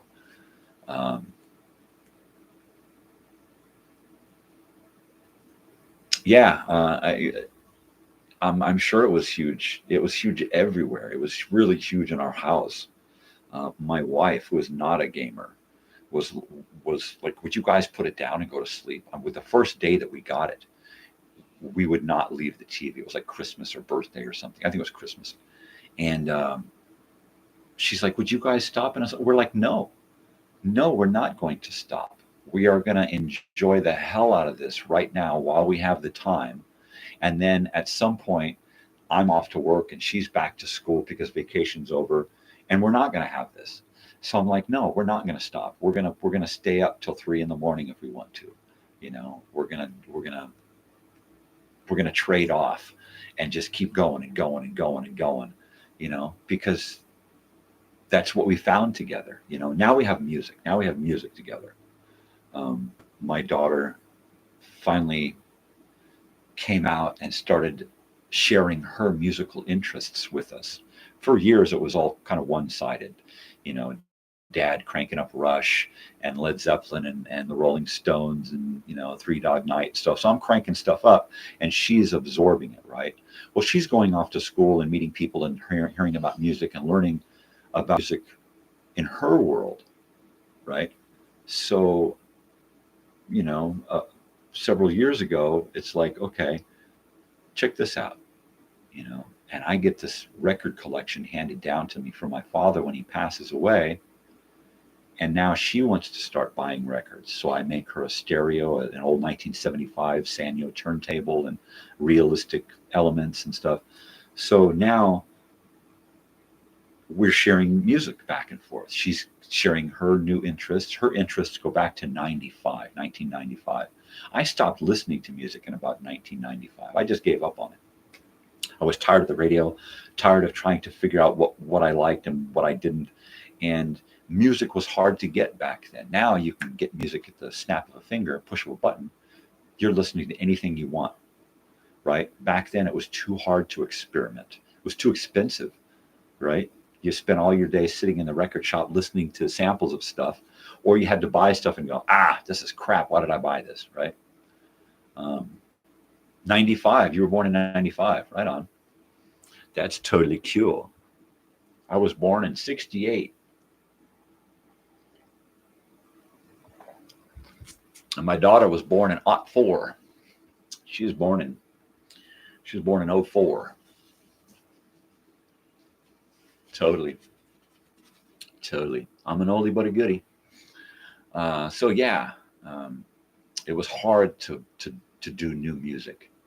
And I did experiment. I followed the Dead off and on in the 90s and did a lot of Grateful Dead. I did a lot of local talent living up in Mammoth Mountain, California. But I was really out of it. I didn't like grunge. I didn't like all the crap that was on the radio. Everything just was really, rock and roll had died and become something else,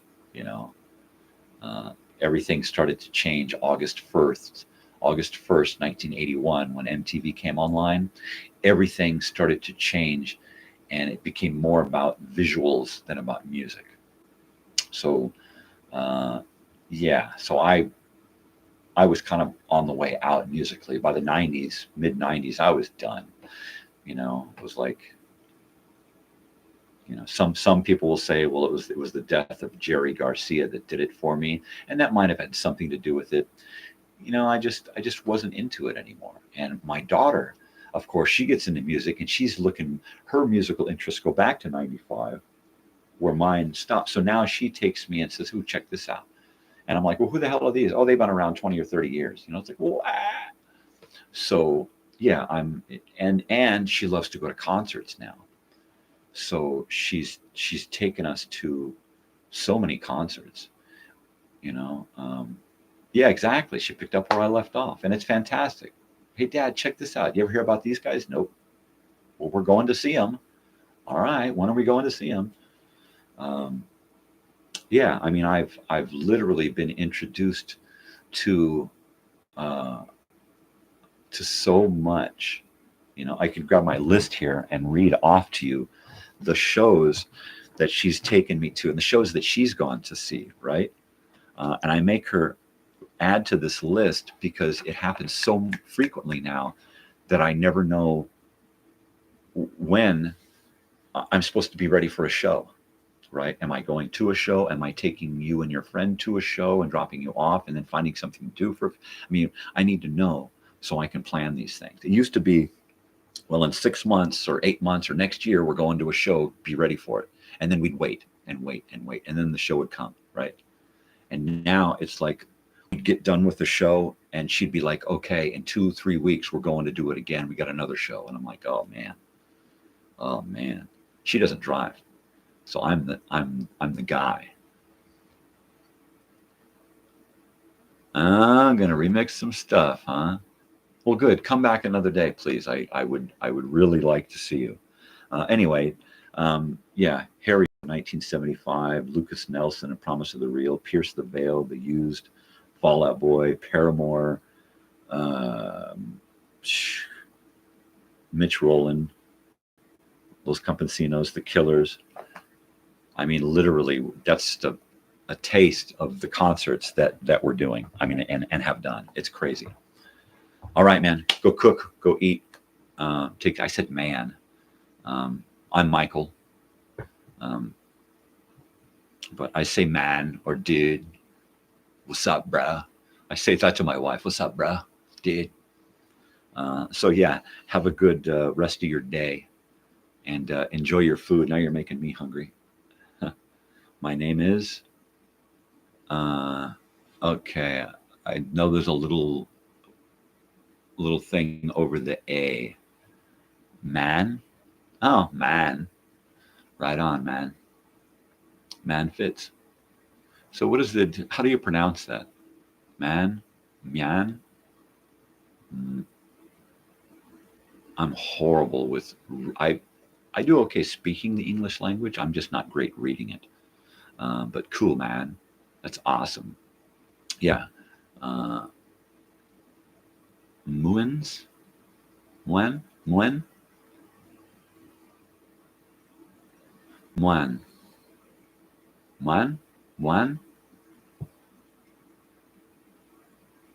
Ah, Muen. Okay. Muen. Well, that's cool. I like, let me write that down so that I don't forget. I try to keep track of all of my subscribers and viewers because I like to be a personable kind of guy. But do the Muen? Muen?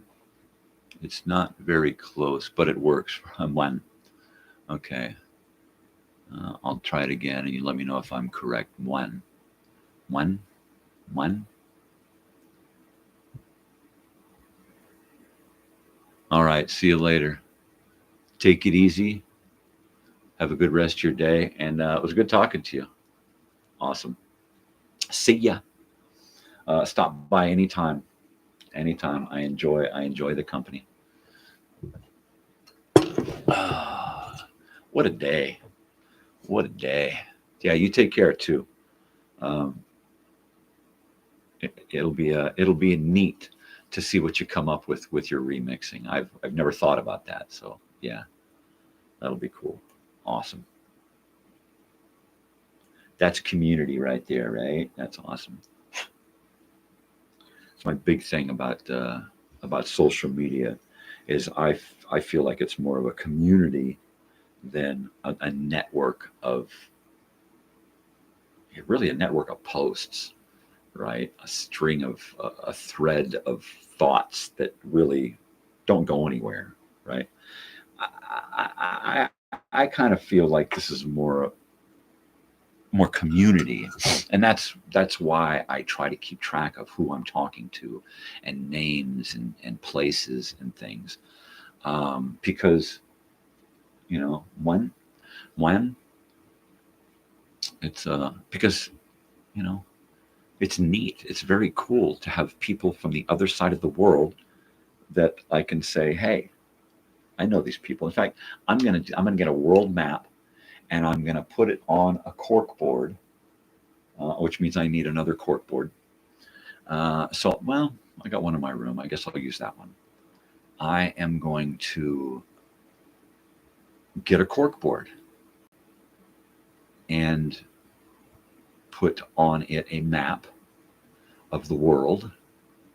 And I'm going to get some pins, and I'm going to start putting pins in this map from the different people that are saying hi and communicating, and the different friends and stuff that I've made. That'll be fun. Want that? That'll be like I'm traveling. Gosh, that'll be neat.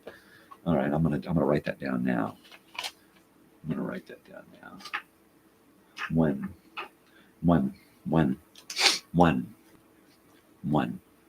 That's awesome. When. One. One. One. One. Yeah. What was I going to do? Oh, yeah, world map and pins.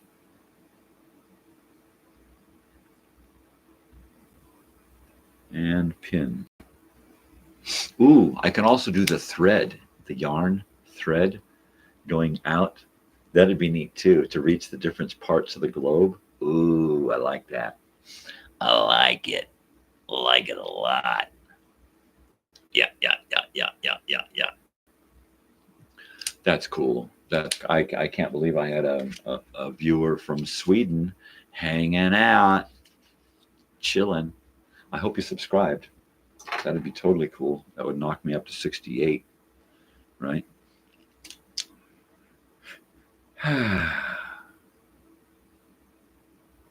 You know, that's one of my favorite parts of this whole YouTube experience.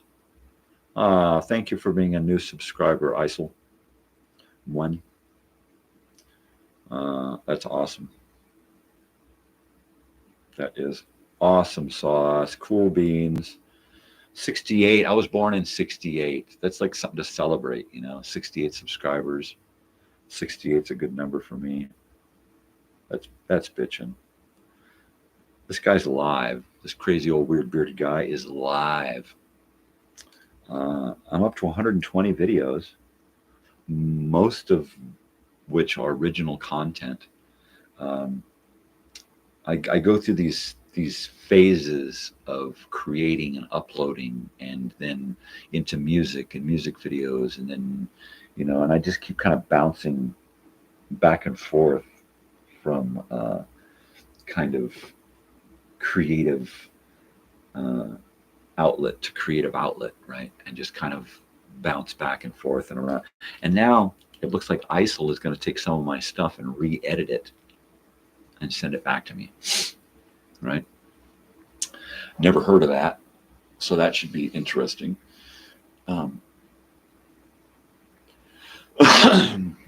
Yeah, that'll be neat to see what comes of that, right? I'm going to warm up this coffee if anybody shows up.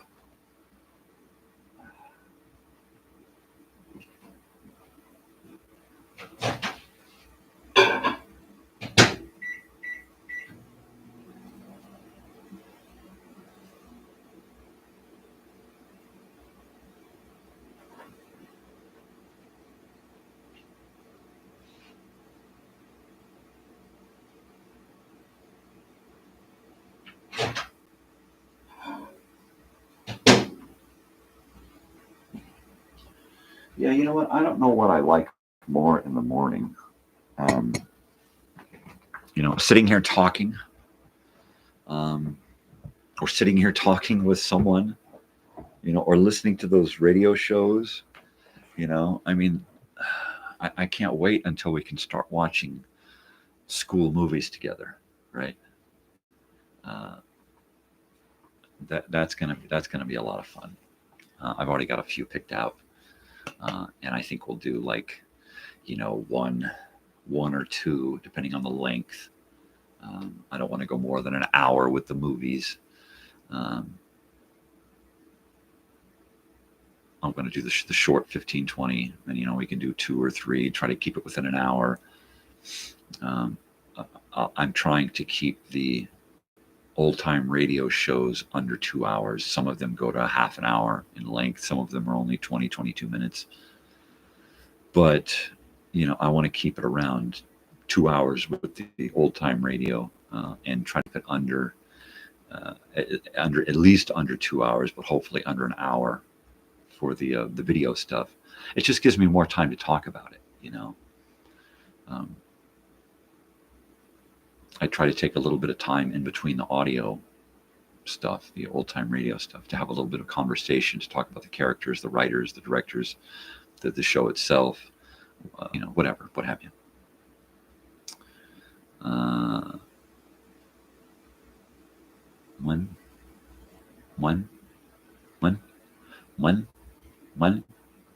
One.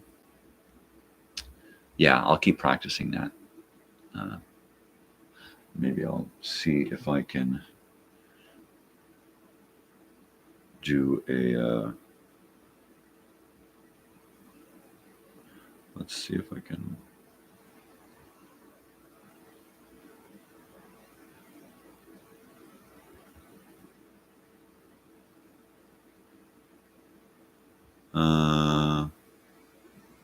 I have to get up here and see which kind this is, man. Oh, it's a little circle thing. I don't have it. Oh, there it is. Okay. Well, I'm gonna that and an S and how do we say pronounce?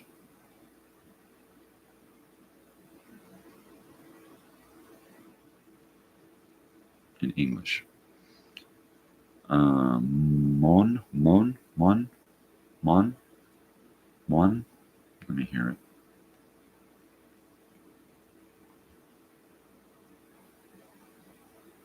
Mons. Mons? Mons. Mons. Mons. Mons. Man. Mon. Man. Mons. Mons. Mons. Mons. Okay, Mons. All right, I'll try that. Mons. All right. There we go. From Sweden. Wow.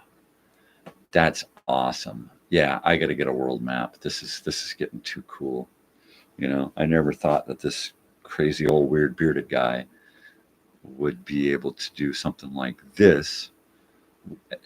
You know, and when I started doing something like this, I had no idea or no comprehension that it would lead to connections with people, right? I mean, I thought, okay, viewers, people are going to watch, they're going to give me likes and dislikes and views and shares and that kind of stuff, right? I had no conception of actually making contacts with people, friendships, forging relationships with people from the other side of the world, right? That didn't even enter into my head. And it's become such an integral part of the show, you know, me wanting to have a connection with someone, right? And that's just so bitchin' that it's gone, you know, and gone into this direction. It's flowered into this, you know. That's cool. That's totally cool. Yeah, I really need to get into the wow. That's just great. It's just great. So man, ISIL's got a lot of work to go through all of the crap that I have on my channel to try to find something to edit with, right? I'm just like, wow, what's this going to be? How's this going to work?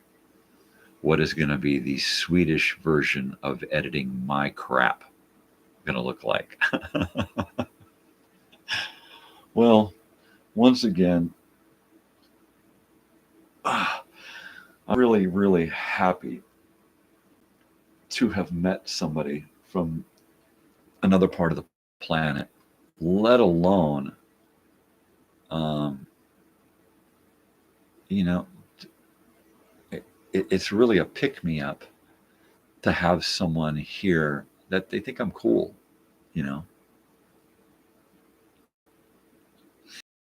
It's different. You go out to a restaurant or a bar or a club or something, or you meet somebody at a party or while you're out, and you know, and they say, "Hey, man, you're cool," you know, and that's different, right? It's way different because it's a personal one-on-one thing, you know, and it's happening like in in person, right?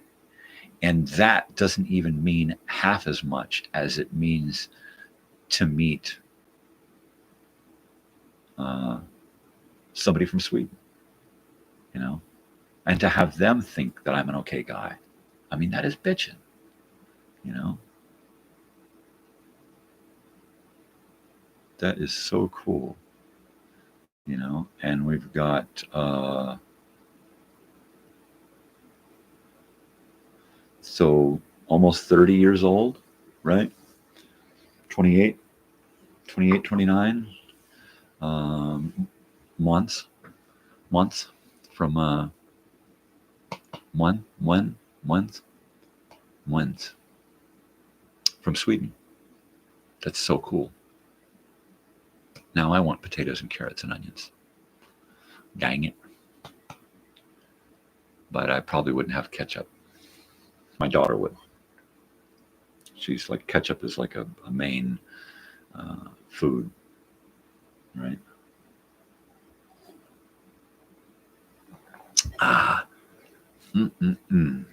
So yeah, we're gonna do a little bit of a painkiller here. So we had somebody on the show for a little bit earlier. I know I had two people on for a little bit, and then it was just me and once again.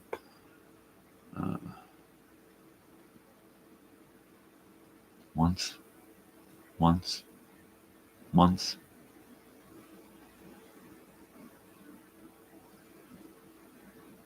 Totally. I'll get it. I'll keep practicing.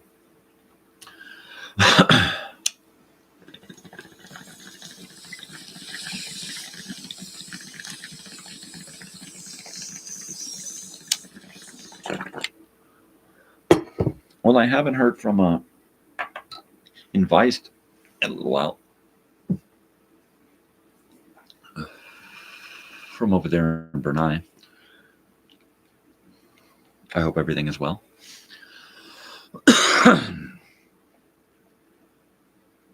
I really dislike the fact that there is so much hate and divisiveness and war and violence in this world, in this planet. It just pisses me off to no end that the average person doesn't want any of it, right? And yet there's this huge faction of humanity who just thrives on it. And we allow it, right? I mean, when is the majority of the peaceful, loving people going to be able to just stand up and say enough is enough? You know, we're sick of it. We're sick of the violence. We're sick of the hate. You know, if you got to be like that, you can't be. You know, it's just, it can't go on any longer. You know, it just can't. You know.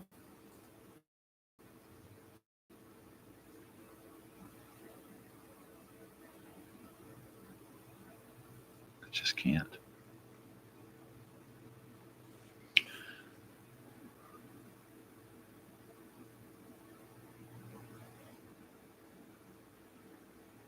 When war is going on, we're supposed to pick a side, right?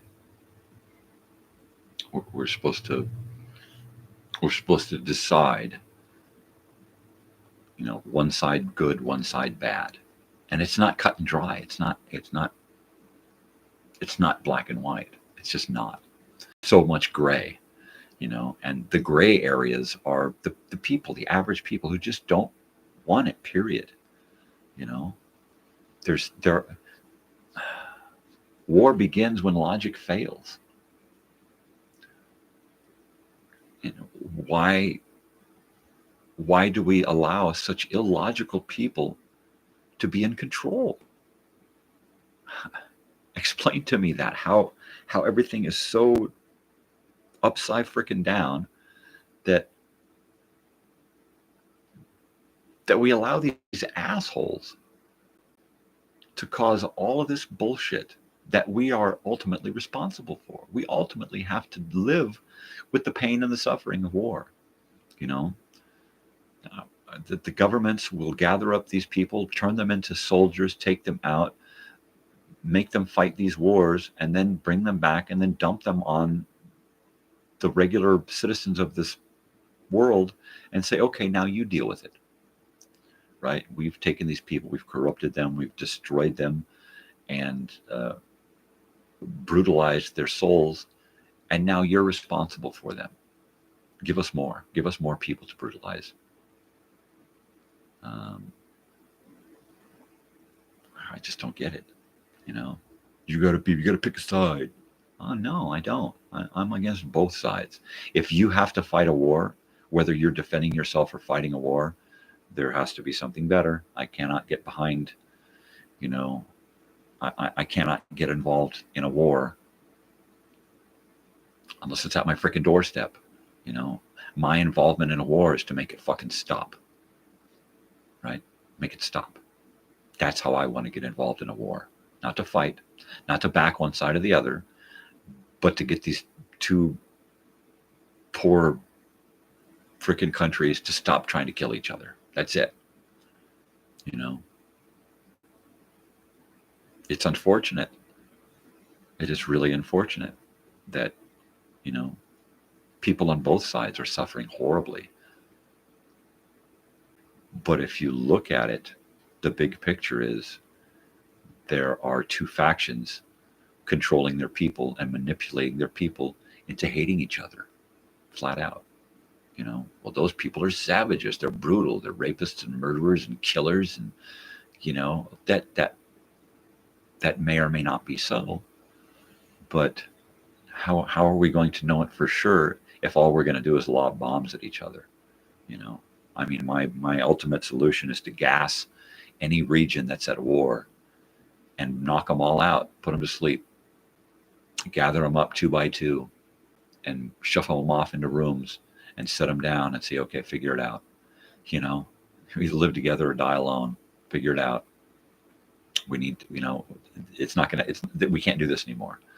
You know, we can't keep destroying ourselves, our planet, our, you know, our cities, our children. We can't just keep doing this, right? Something has to change, and it's a matter of the average person getting arm in arm with the other average person next to them and saying, no, you can't do that here. No, you can't do that here. And you know what? As a country, we're not going to allow ourselves to go there. You know, you want to defend your country, fine. You get an army, you build the biggest, baddest army you can, and then you send them on maneuvers. That's it. You don't send them to other countries on maneuvers. You don't send them out, you know, under the guise of saving the world from oppression and tyranny, only to go over there and cause more oppression and tyranny, right? It just doesn't work that way. War begets war, you know. You know, everybody can come along and listen to this and say what they will, but ultimately, you know, that's it. You know, war begins where logic fails. If you cannot figure it out through any other means than war, then you shouldn't be in charge of having to figure it out. You need to get somebody in there who can figure it out without having to kill each other, right? You know, if our leaders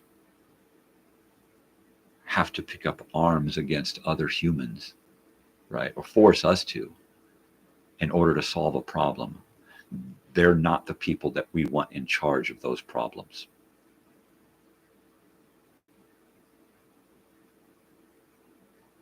Right? Or is that what you want? You want a warring nation. You want a country of warmongering monsters, right? Now, I'm not saying that we need to give up arms. All right, I don't want a nation of pussies, right? We can have a strong home front and a strong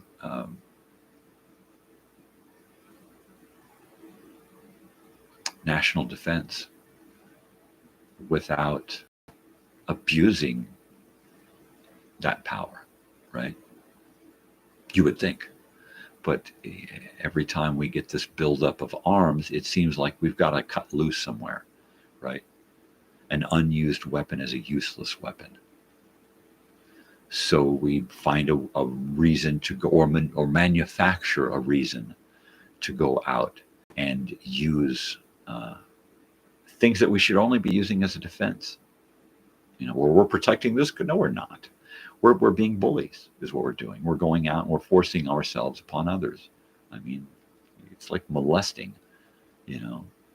It's to force myself onto somebody else, whether they like it or not. And that's what the America does now. You know, it goes out and it pushes its big self onto others and tries to, you know, industrialize a country. You know, let's give them industry. You know, they've got all of this over there and they don't know what to do with it. Well, let's drop a couple of Amazon warehouses over there, you know, and a couple of factories and mines and sink some holes into the ground. I mean, basically it's to spread the crap that ain't working so good over here. Why do we want to spread it around everywhere else? I mean, we fucked it up over here. Why don't we fix here first? It's like going out into space. You know, why are we going to colonize Mars? We're still fucking this place up. Let's fix this place. You know, I'd love to go to Mars or to the moon. I'd love to have space exploration, you know, but we can't figure it out here first, you know, so why should we go out there? We could take our trouble and go out into space. What if we do meet, you know, or have met alien races? Well, they don't want to have anything to do with us because they know we're a bunch of fucking crazy sons of bitches, right? If I was an alien and came to this planet, I would run screaming away from here, right? Because for the most part, we got a planet of idiots, you know, and we should be united, but we're so fucking spread across the map that nobody wants to get on the same fucking page anymore. You know, everybody's all convinced that their way is better, and then they go off and do their fucking thing, you know, and it's fucking horrible, you know, it's just fucking horrible. How'd that get there? Must be some of my breakfast. Anyways.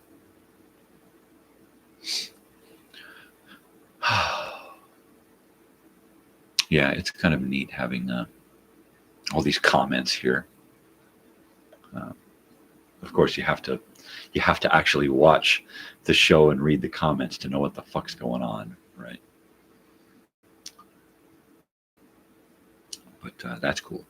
It took me a little while to get the continuity going between the texts and what I'm talking about. Basically, I just have to, you know, wait in between what I'm talking about and response.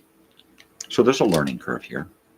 I think I'm gonna guess that my brother or maybe his wife was on this morning for a few seconds watching. Or, you know, who knows? Who knows? Somebody gets on and they're like, oh, can he see me? Does he know it's me? Oh, I'm getting off. But no, I can only tell who it is when they comment. ISIL this morning once. Yeah, so that's cool. I can't, sheesh, I can't believe I'm at 68. So I'm going to start looking at doing a live event, because I promised that when I get to 100 subscribers, I'm going to do a live event and hold a drawing of everyone involved so far. So I am going to get on my Facebook and Instagram and TikTok, and I'm going to announce that if you would like to participate, you need to send me a message, right? You need to send me a message in a comment on a specific post, yada, yada, yada. I'll figure it out. And I need to get that list of names, or at the very least screen names, so that I can put all of them onto little chips of paper and fold them and stick them into a hat or a bucket, or probably my popcorn bucket, right? And then I'll pull them out and I'll choose somebody to get with personally and curate a little gift pack. I was talking to my wife about this last night, and she's like, yeah, you got a lot of crap. You finally get rid of some of it. So whether that's the case or not, I will be finding things, items, artifacts, right, that is going to fit whatever person wins the drawing, right? I'm hoping that it's somebody I know very little about, you know, and that goes pretty much for friends, past friends. I know very little about most of the people on my friends list here and on Facebook, right? Like they know very little about me unless they're watching these shows. If you're watching these shows, then you know more about me than other people in your family probably know about you, right? So there you go. So the drawing should be a lot of fun. And I really want to do a telethon, a live extended event, right? And I'm not sure how that would work, what days I would use. Now, I'm usually pretty busy on the weekends. Most people aren't. Most people are at home watching TV, surfing through the YouTube, right? So it would be best for me to do some kind of live event over the weekend. Do it when I can have people come by and be on camera with me, you know, interviews, whatnot. I will, at some point, if it goes past 12, 20 hours, then it will more than likely continue live via a static shot and some audio, right? And now that I have the Internet Archive and access to a bunch of old-time radio, right, and sound, I could do like a sound bath for 6 hours or something. I can just find a playlist of stuff, and point my camera in on that lava lamp behind me, hit play on my playlist, and hit record and go live, right? And that could be my overnight. Okay, crazy old weird bearded guy is asleep, and there's a little note that says so, and I'll be back when I wake up, right? That doesn't have to last too long because I usually only sleep about 4 hours, 5 hours. So there'll be minimal downtime from this live stuff. So that's kind of cool. But I do want to do a live telethon, and when I get to like, okay, I've got to get to 100 subscribers, and I'm at 95, and I'm going to stay live until I get to 100, and then I'm going to do my live drawing at the end of the live telethon, and boom, let's, I'll do live music. I'll have people stop by and do live stuff. I'll show movies and videos and TV shows and old time radio, and we'll do much of what we do on the morning and season 3 morning, which is going to be more than what's going on here. So everything will just be taken to the next level. And I think that I might actually put a bed in here. all right, so that I'm still a part of the show. It's like, okay, here I am in bed and I'm going to switch to camera 2, and now you're watching this and my audio is off and you're listening to that. And now I go to sleep and my alarm wakes me up and I wake up and I check my settings and switch back to my camera, and you see me wake up and get out of bed. So I want to keep it as real as possible, because real is the key word for this show. I'm going to say that I have the realest reality show out there of any place. My whole channel really is all about reality. So yeah. Totally. And I know it's April 1st, 2024, and I've never been one in for those April Fool's things. Just, you know, I'm not into gags and pranks and that kind of stuff. And I've been fucked with my whole life by idiots. Come up and smack you on the back of the head, you know, and say, you know, it's that day when you get smacked on the back of the head. Yeah, I just don't do that.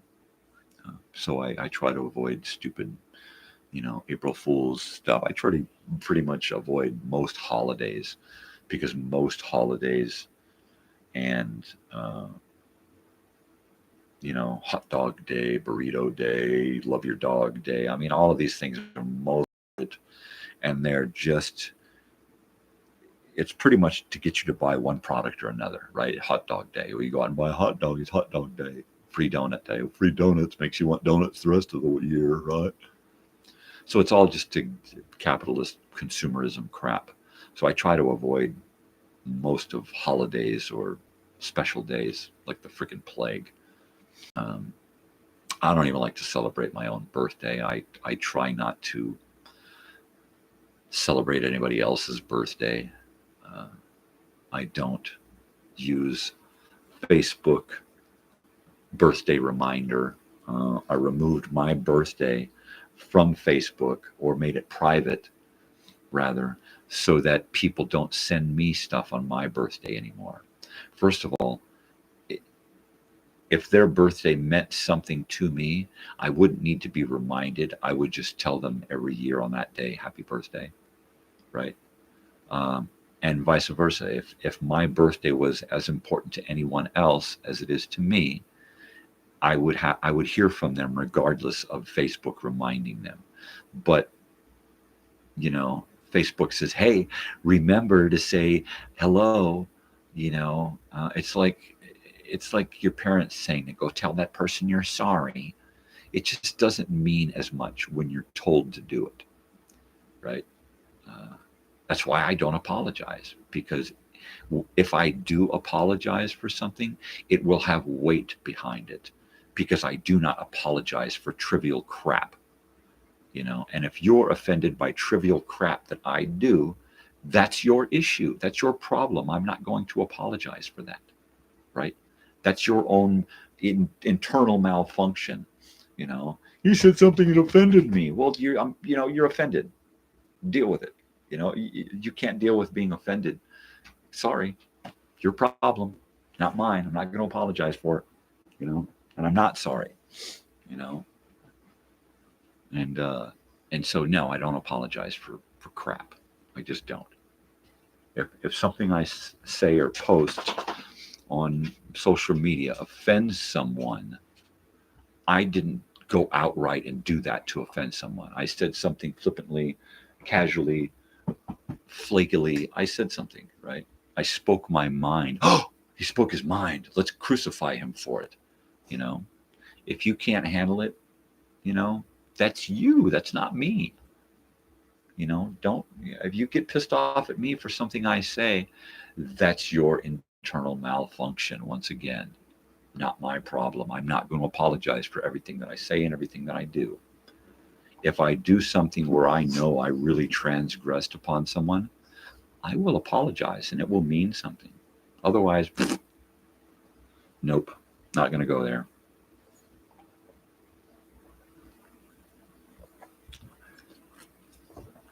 So if I do say sorry, I'm sarcastic or I mean it.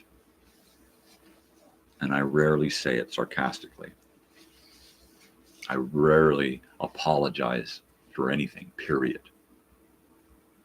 So, there you go, girl. Let's get you covered up so you can be warm. There you go. Big face.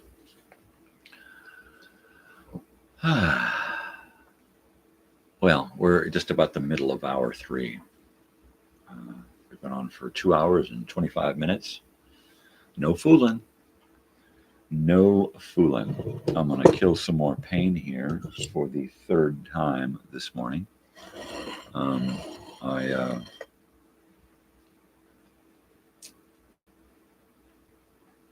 rather enjoying this stuff, this what you call it.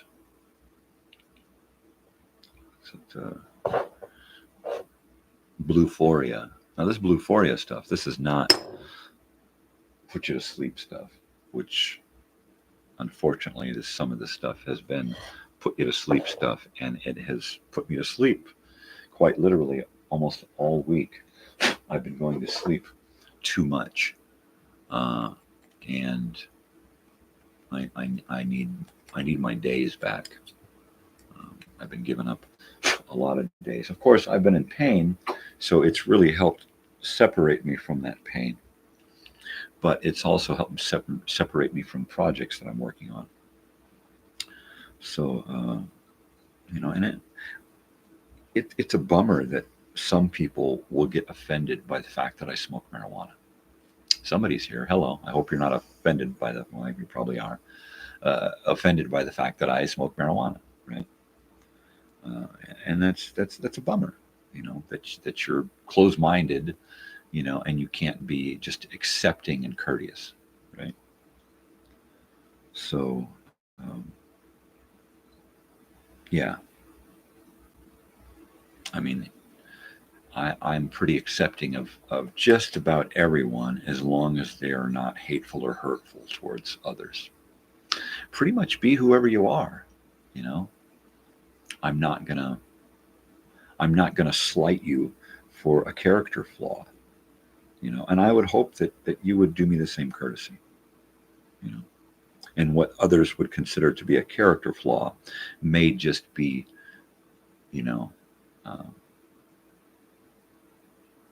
the way I am. And yeah, I'm unapologetically me, unedited, unscripted, turning my inner monologue outward for your entertainment. And good morning.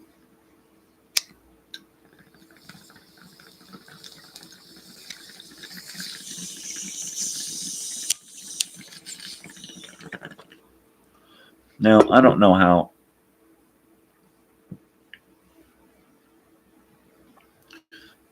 one would go about editing my work and then getting it back to me. Is that a feature of YouTube?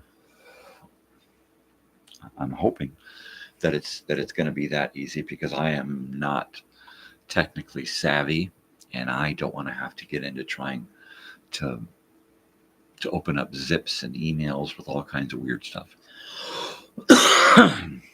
So I'm hoping that it'll just be through YouTube or some kind of social media thing where ones can hopefully just share something with me easily, right? So we'll see. I like ISIL. ISIL sounds fun. ISIL, that's a cool name. ISIL. ISIL will be right back. Totally.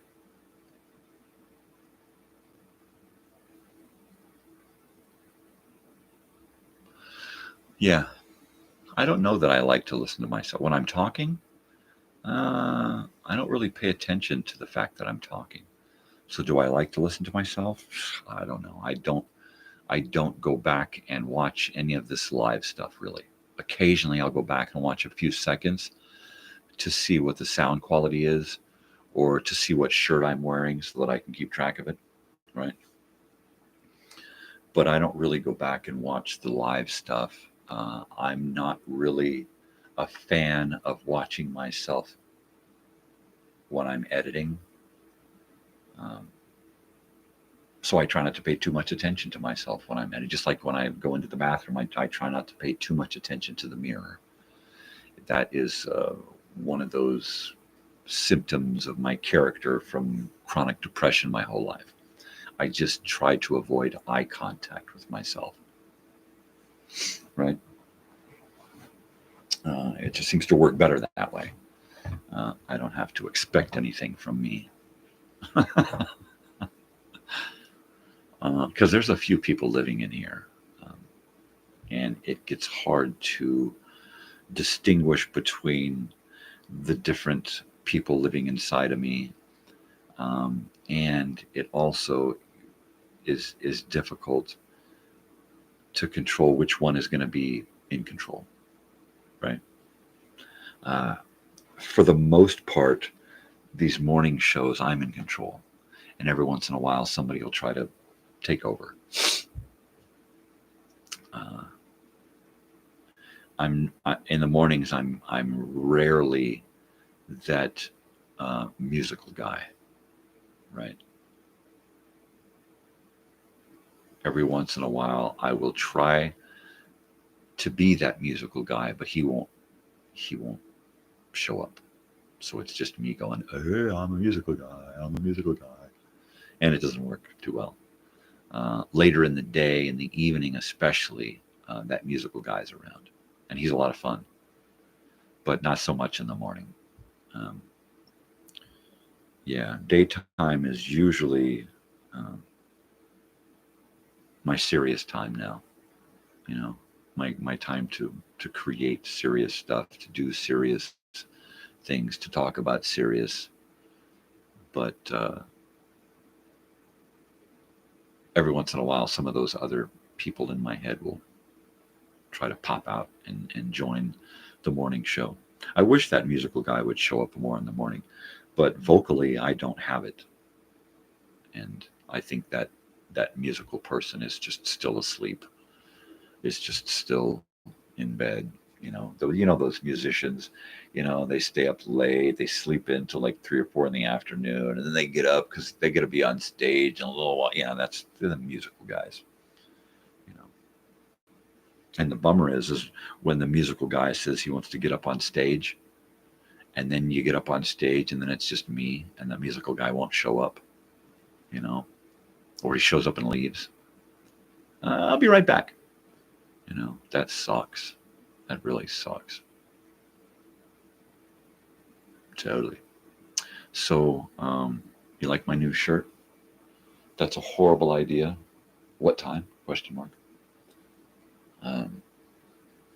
I just went through all of my shirts, all of my fun shirts here with my wife. I had a table set out here, and I was going through all of my video editing and live streaming stuff and all of the new components, trying to make everything work, and it didn't. So I packed everything back up until more components show up, and I can lay it all out and try it again. So I had this table sitting here, and it's like, all right, before I put this table away, I have a nice clean cloth across the top of it, and I'm going to use it to fold my shirts, right? I had them in the closet, about 20 shirts. I had them in my closet. And then the amount of shirts just kept, so the growing. So now there wasn't enough room in the closet for my shirts and my jackets and my pants, and then my wife's stuff. Like, she used to have most of the closet. And it was like, we put these drawers right up to the center of our closet now because we need drawer space. So now I've got a sock drawer and an underwear drawer. And then we've got these 2 big drawers that I built underneath the closet. Big drawers for a lot of stuff. And we took all of my shirts and took them out of off hangers and put them down in this big drawer down below, huge drawer. And there's these 3 rows of T-shirts folded up in this big giant drawer down here, right? And it's like there's not enough room, right? It's like I've got only a few things hanging up in the closet, a couple of jackets, sweatshirts, some long sleeve button-up shirts, right? Vests. And that's pretty much all that can fit in there right now. And that's all I want hanging up in there. I've got a clothes rack or a coat rack here with jackets on it. So I don't need anything else in there. I went out and I bought a big 4-drawer dresser because I needed some place to put shirts and pajama pants, right? And of course, jeans, corduroys, some pants. I just needed more drawer space. So it was like, okay, so we're going to take all of these shirts out of this big drawer and we're going to fold them a little differently so that we can fit them into these little bit smaller drawers that are more shorter in height. The drawers that I built are really big, deep drawers, big, wide drawers, and really, really go back far. Because I can build them, so I'm going to make them fucking big. So I built some big, giant, man-sized drawers, right? Big old undies. So I built these big drawers, right? And it just wasn't big enough. But I had my shirts folded differently to fit in these big drawers. So we folded them, refolded them, nice, small, rolled up into a nice where I could identify each shirt by the picture on the front, right?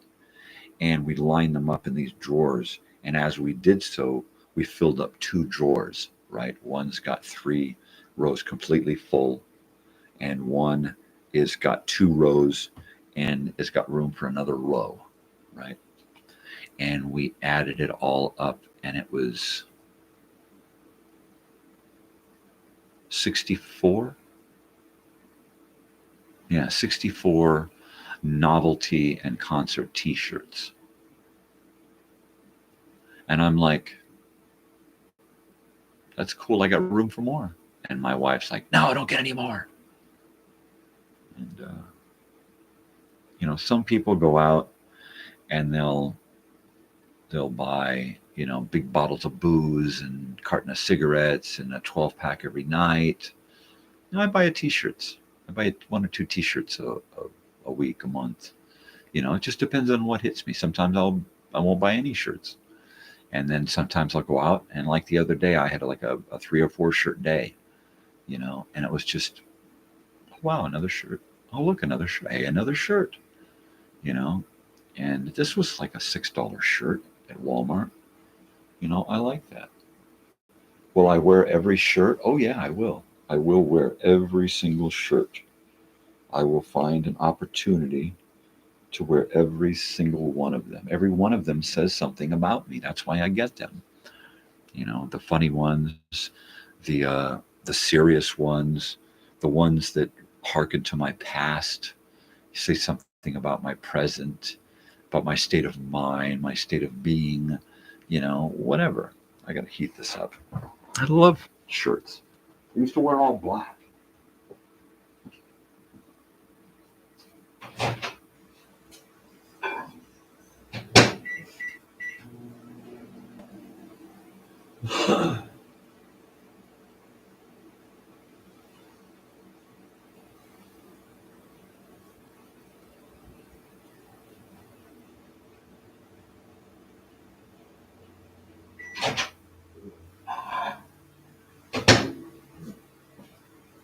Yeah, I went through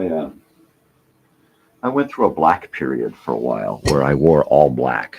I got injured, a work injury, and then during that work injury, I got chicken pox, and I was on all kinds of weird medication and pain pills and antacids and antidepressants and stuff, and I was just loading up on the pills, right? But yeah, I was I was just in a kind of a dark place, you know. Always, I was getting used to the pain. The pain constant. You know, I was used to pain my whole life because I was always feeling some kind of pain, one kind of pain or another, mental, emotional, physical, you know, just all kinds of pain.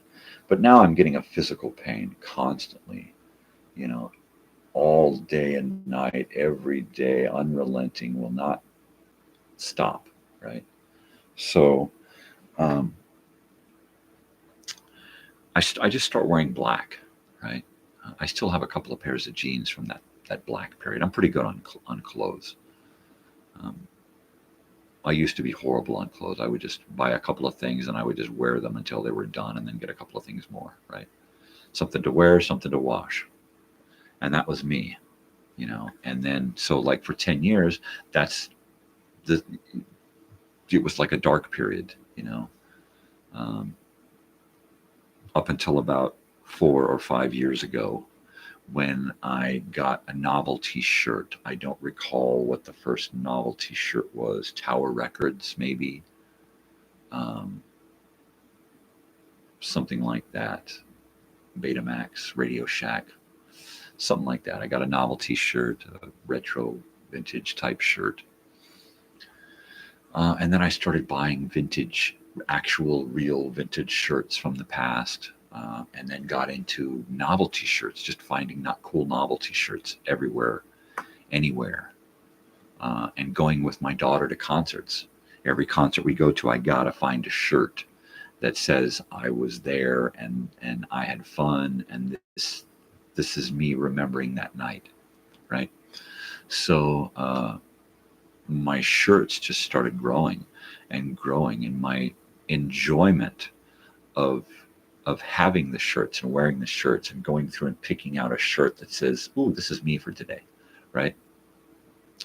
And now I don't have enough days, right? It's like sometimes I'll change shirts 3 times or more. I'll do the morning show, and then it'll be like, all right, I got to go out and go to work. I'm not going to wear this out to work. So I'll put on an older shirt like this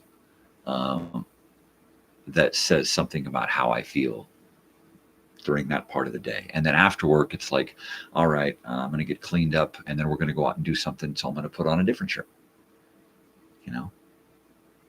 And then I'll be like, oh crap, I'm going to do this. I better have this one instead. And then I'll change again, you know? And I'm literally a t-shirt clothes horse, you know? I can't help it. It's fun. It's expressive, you know? I was talking to my daughter about doing a video and just standing in one spot with the camera on me, static, just from the shoulders down to the waist, out to the sleeves, you know, and do a video or photographs. What is that? Time lapse photographs where every 10 seconds a picture is taken of me standing there. And during that 10 seconds of waiting, I take one shirt off, put on another shirt, and stand there and take that. Just don't move. Just stay in the one feet in the same spot, and then just relax in the same position every time, right? And do snapshots, and then edit them together in a quick slideshow, right? Photograph, photograph, photograph, photograph, photograph, and then just have it play with music in the background. You know, I could do it so quick that it only takes a few seconds, a few to several seconds to do 60 or 70 or 80 shirts, right? If you're going to do one every 10th of a second, then you get 10 in a second, right?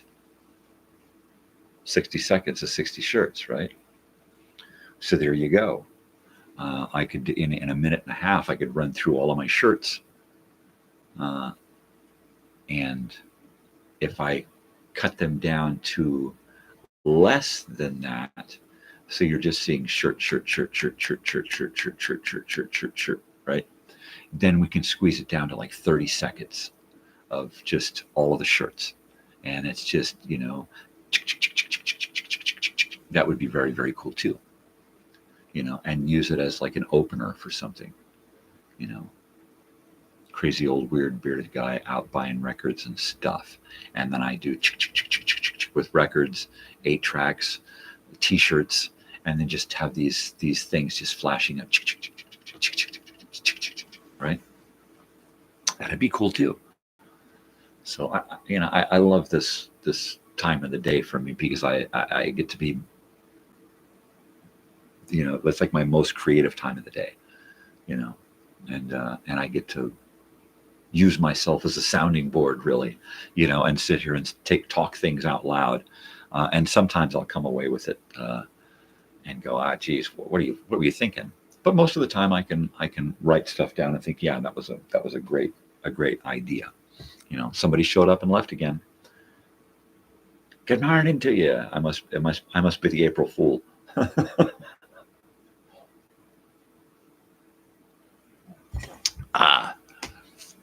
So yeah, I'm gonna get on with my morning business here.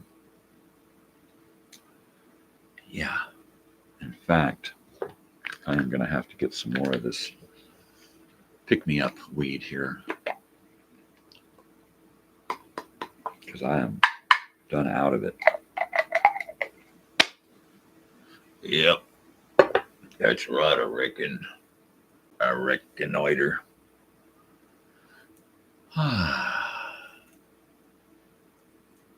Yeah.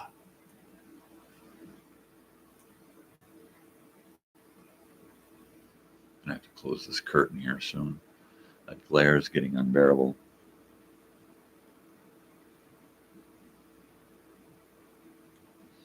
And, you know, and it's so unfortunate that, you know, I mean, some people probably tune in and think, this is not what I thought it was. Most of the people that probably tune in and tune out right away are probably judgmental. And they look at me and go, not this kook.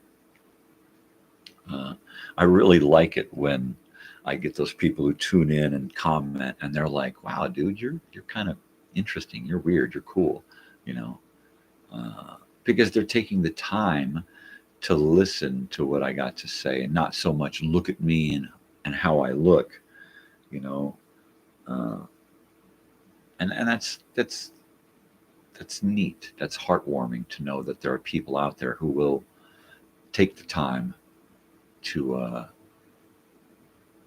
you know, to be courteous and accepting, you know, even if they don't get it, even if they look at me and they think, oh my God, this guy is the kookiest thing in the world. Well, I know that. That's why I'm here, to share my kookiness, right? Because everybody needs a little kookiness, dudes. Right.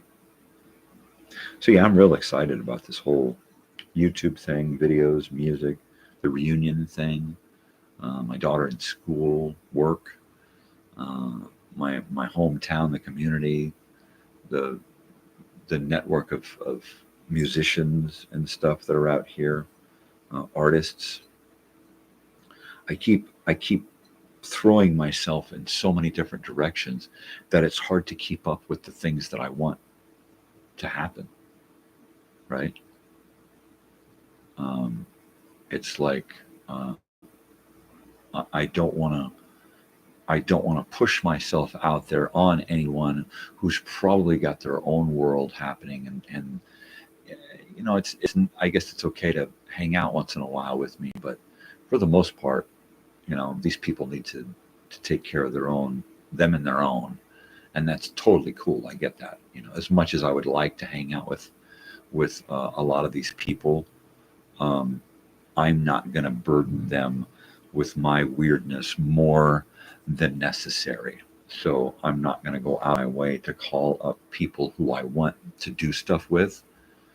I'm more likely to wait until I get some kind of initiation of back and forth.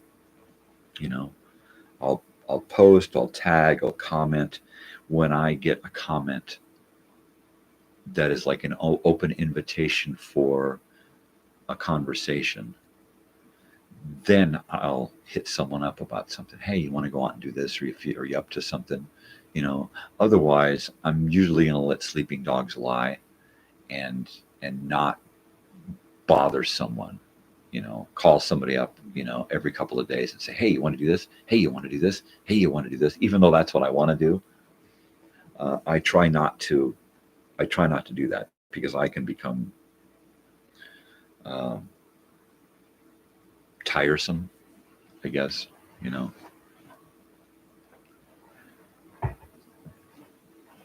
I'm pretty open these days, and I got no trouble, you know, answering somebody honestly if they ask me a question about my past or present or future, you know, or anything.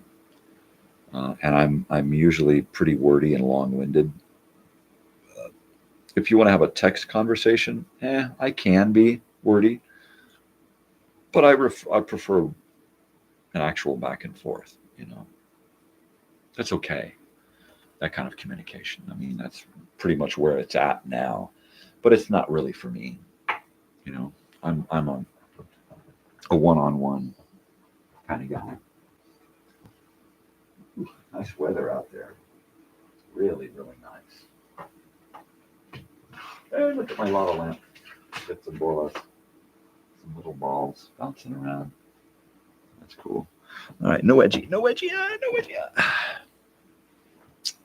So yeah, you know, and that's part of my depressive nature, my personality. You know, I'm not going to go out of my way to, most of the time anyway, I'm not going to go out of my way to initiate a back and forth with somebody unless I get some kind of signal that they're up for it, that they're game, you know. That doesn't go with my brother. I mean, I'm always hitting my brother up. Whether or not I'm going to be able to get any back and forth is, it's a gamble. And like I said, people are busy. I'm not. That's why I could do this, because I don't really have the life that other people lead, right? I'm partially disabled, semi-retired, right? I don't live in an area or a dwelling that requires me to go out and earn one of those strenuous livings that's going to cost me my sanity in my life. You know, we've worked it out so that we have very limited responsibilities, which allow us to not have to work so much, right? And it wasn't always like that. I was always gone. I was always working. I was always doing some kind of job. If I wasn't on a job, I was thinking about a job. I was always exhausted and always broke too. And it seems like the more we earned, the more responsibilities we had. And it got to the point several times when, you know, the jobs change, the economy crashes, things fluctuate, and then all of a sudden, you know, what was great here ain't so great anymore, you know, and it got to the point to where I got tired of downsizing. It's like, well, rather than upsizing and downsizing and upsizing and downsizing, why don't we find a level that we can deal with, right, financially, and we'll shoot for this, right? But this will be our financial level. You know, let's not exceed this. Let's shoot for earning this and spending this, you know, and then that way, if this comes down, we don't lose this, right?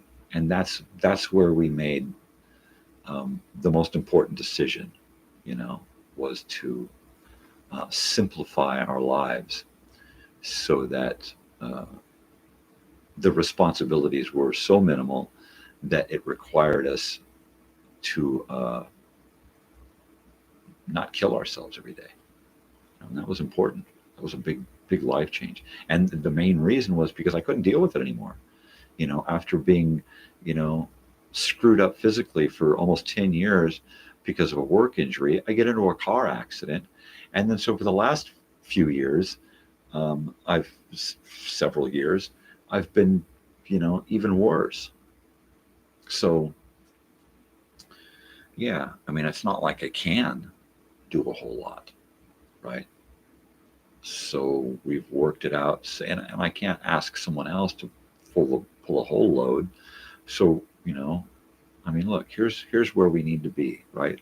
I can take care of this easily, no problem. With two of us, it's really, really easy. And then if it goes beyond that, fine, but let's keep it down here so that no matter what, if we have to come back down, we're still here.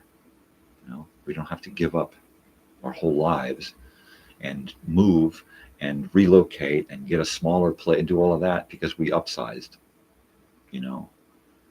We've upsized enough. We've downsized enough. I'm over it. I can live a pretty simple life. I surround myself with old crap that costs nothing to get, but gives me so much pleasure in return, right? What are you going to do? I'm having fun with it all. It's really neat to find the joy and happiness and entertainment with stuff that most people will put into a landfill, right? It's horrible. I mean, when I see stuff like the things in my room here going off to a landfill, it makes me want to cry. That somebody can't appreciate or find someone to appreciate these things that were built to last forever, right? And now you're going to stuff it in a landfill so it lasts forever in a landfill. Who's going to appreciate it there? When I see stuff being given away or out by the trash that still has value in life, it's got to come home with me. Even if I can't use it, it's still got to come home with me because eventually I'll find it a home. I'll find it somebody who cares about it, So I've got, hundreds and hundreds of 45s, thousands of LPs, hundreds of 78s, hundreds and hundreds and hundreds of 8 tracks, cassettes. I got laser discs and I don't even have a laser disc player. Why? Because it's going to mean something to somebody. I've offered them to people before. It's like you have a laser disc player. Why don't you take these? It's like, well, darn, I've already got those. What a bummer.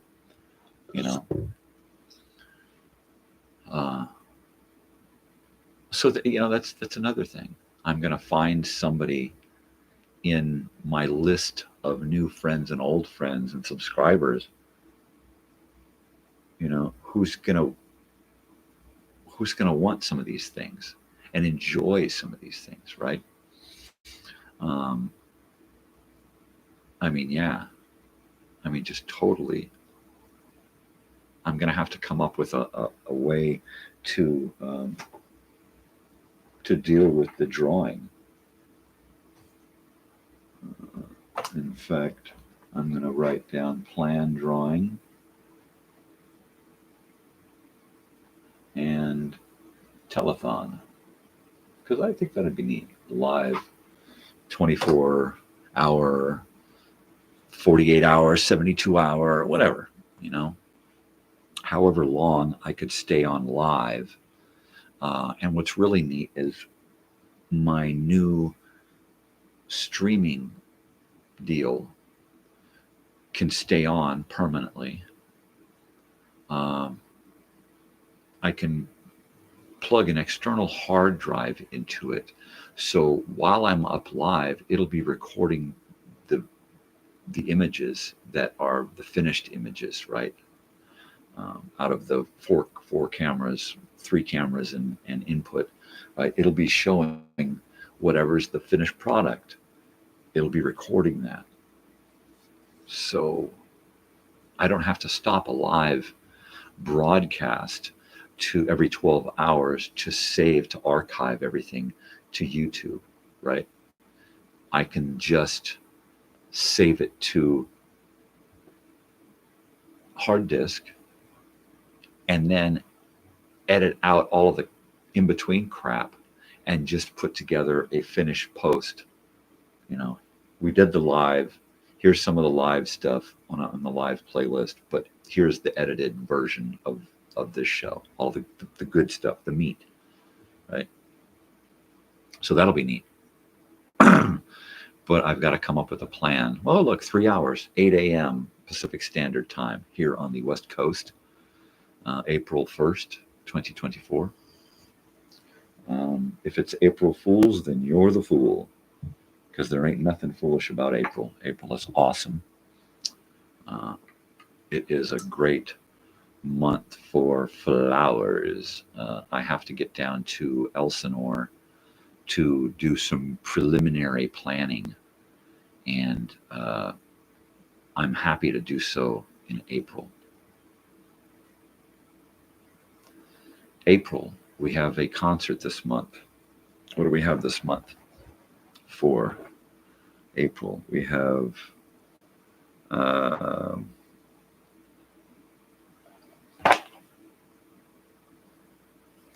okay, we have one concert in April, and it is on the 27th. We are going to, I don't know how, but they found me.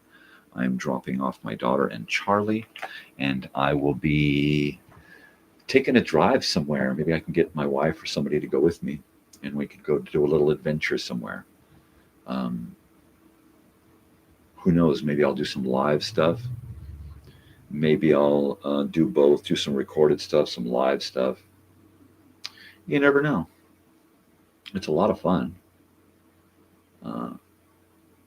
If we're close enough, I'd like to go spend a few hours in Hollywood again.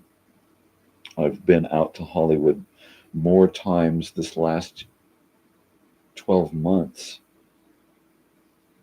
than I had been the previous 20 years. Maybe longer, 25 or 30. I mean, I really haven't been doing a whole lot of LA Hollywood stuff since the early 90s, right? I think that was the last time I did any serious, either the occasional trip to Disneyland or something, but we never went to Hollywood. And I've been to Hollywood, you know, almost a half dozen times in the last year and a half. That's pretty cool. I want to do some more. I mean, it's kind of neat. The Amoeba Records, the huge record store out there, records, tapes, CDs, cassettes, 8-tracks, reel-to-reels, 45, 78s. They got everything there. I think they've even got video. They've got comics. They're just a huge, huge vintage music store. Just awesome stuff.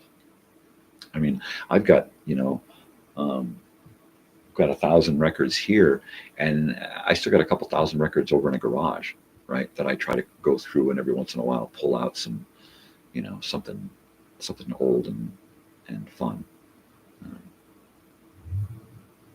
But that's a lot of records over there at Amoeba in Hollywood. But yeah, I am excited that in a few weeks I get to go back out to the city. And if I go by myself after I drop the kids off, then who knows, I may just stay in the friggin' parking lot and sleep like I tried to do at when they saw the U's. I don't know how, but they found me, right? So sometimes that's just the way it is. Get some Netflix on the phone and chill out, pass out.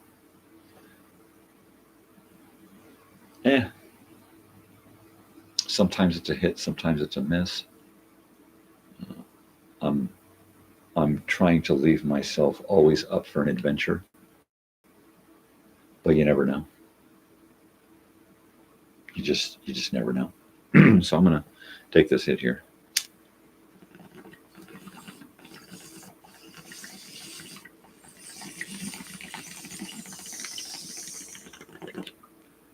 Here you go. Like a champ. Uh-oh. Sounds like somebody's awake. We got living noises here. And there you go.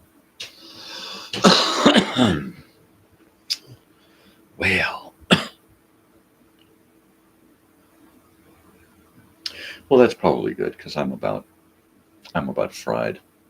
I think it's about time for me to use the rest of this morning to do some video work and stay awake before I take my daughter to class. So I'm going to call it good for today, and I will close the shutter and see you tomorrow morning, Tuesday. Cross your fingers. Wish me luck that I get to go out tonight to open mic out at Giant Rock. That'll be fun. So, what time? Huh? Nicole. Adios, people.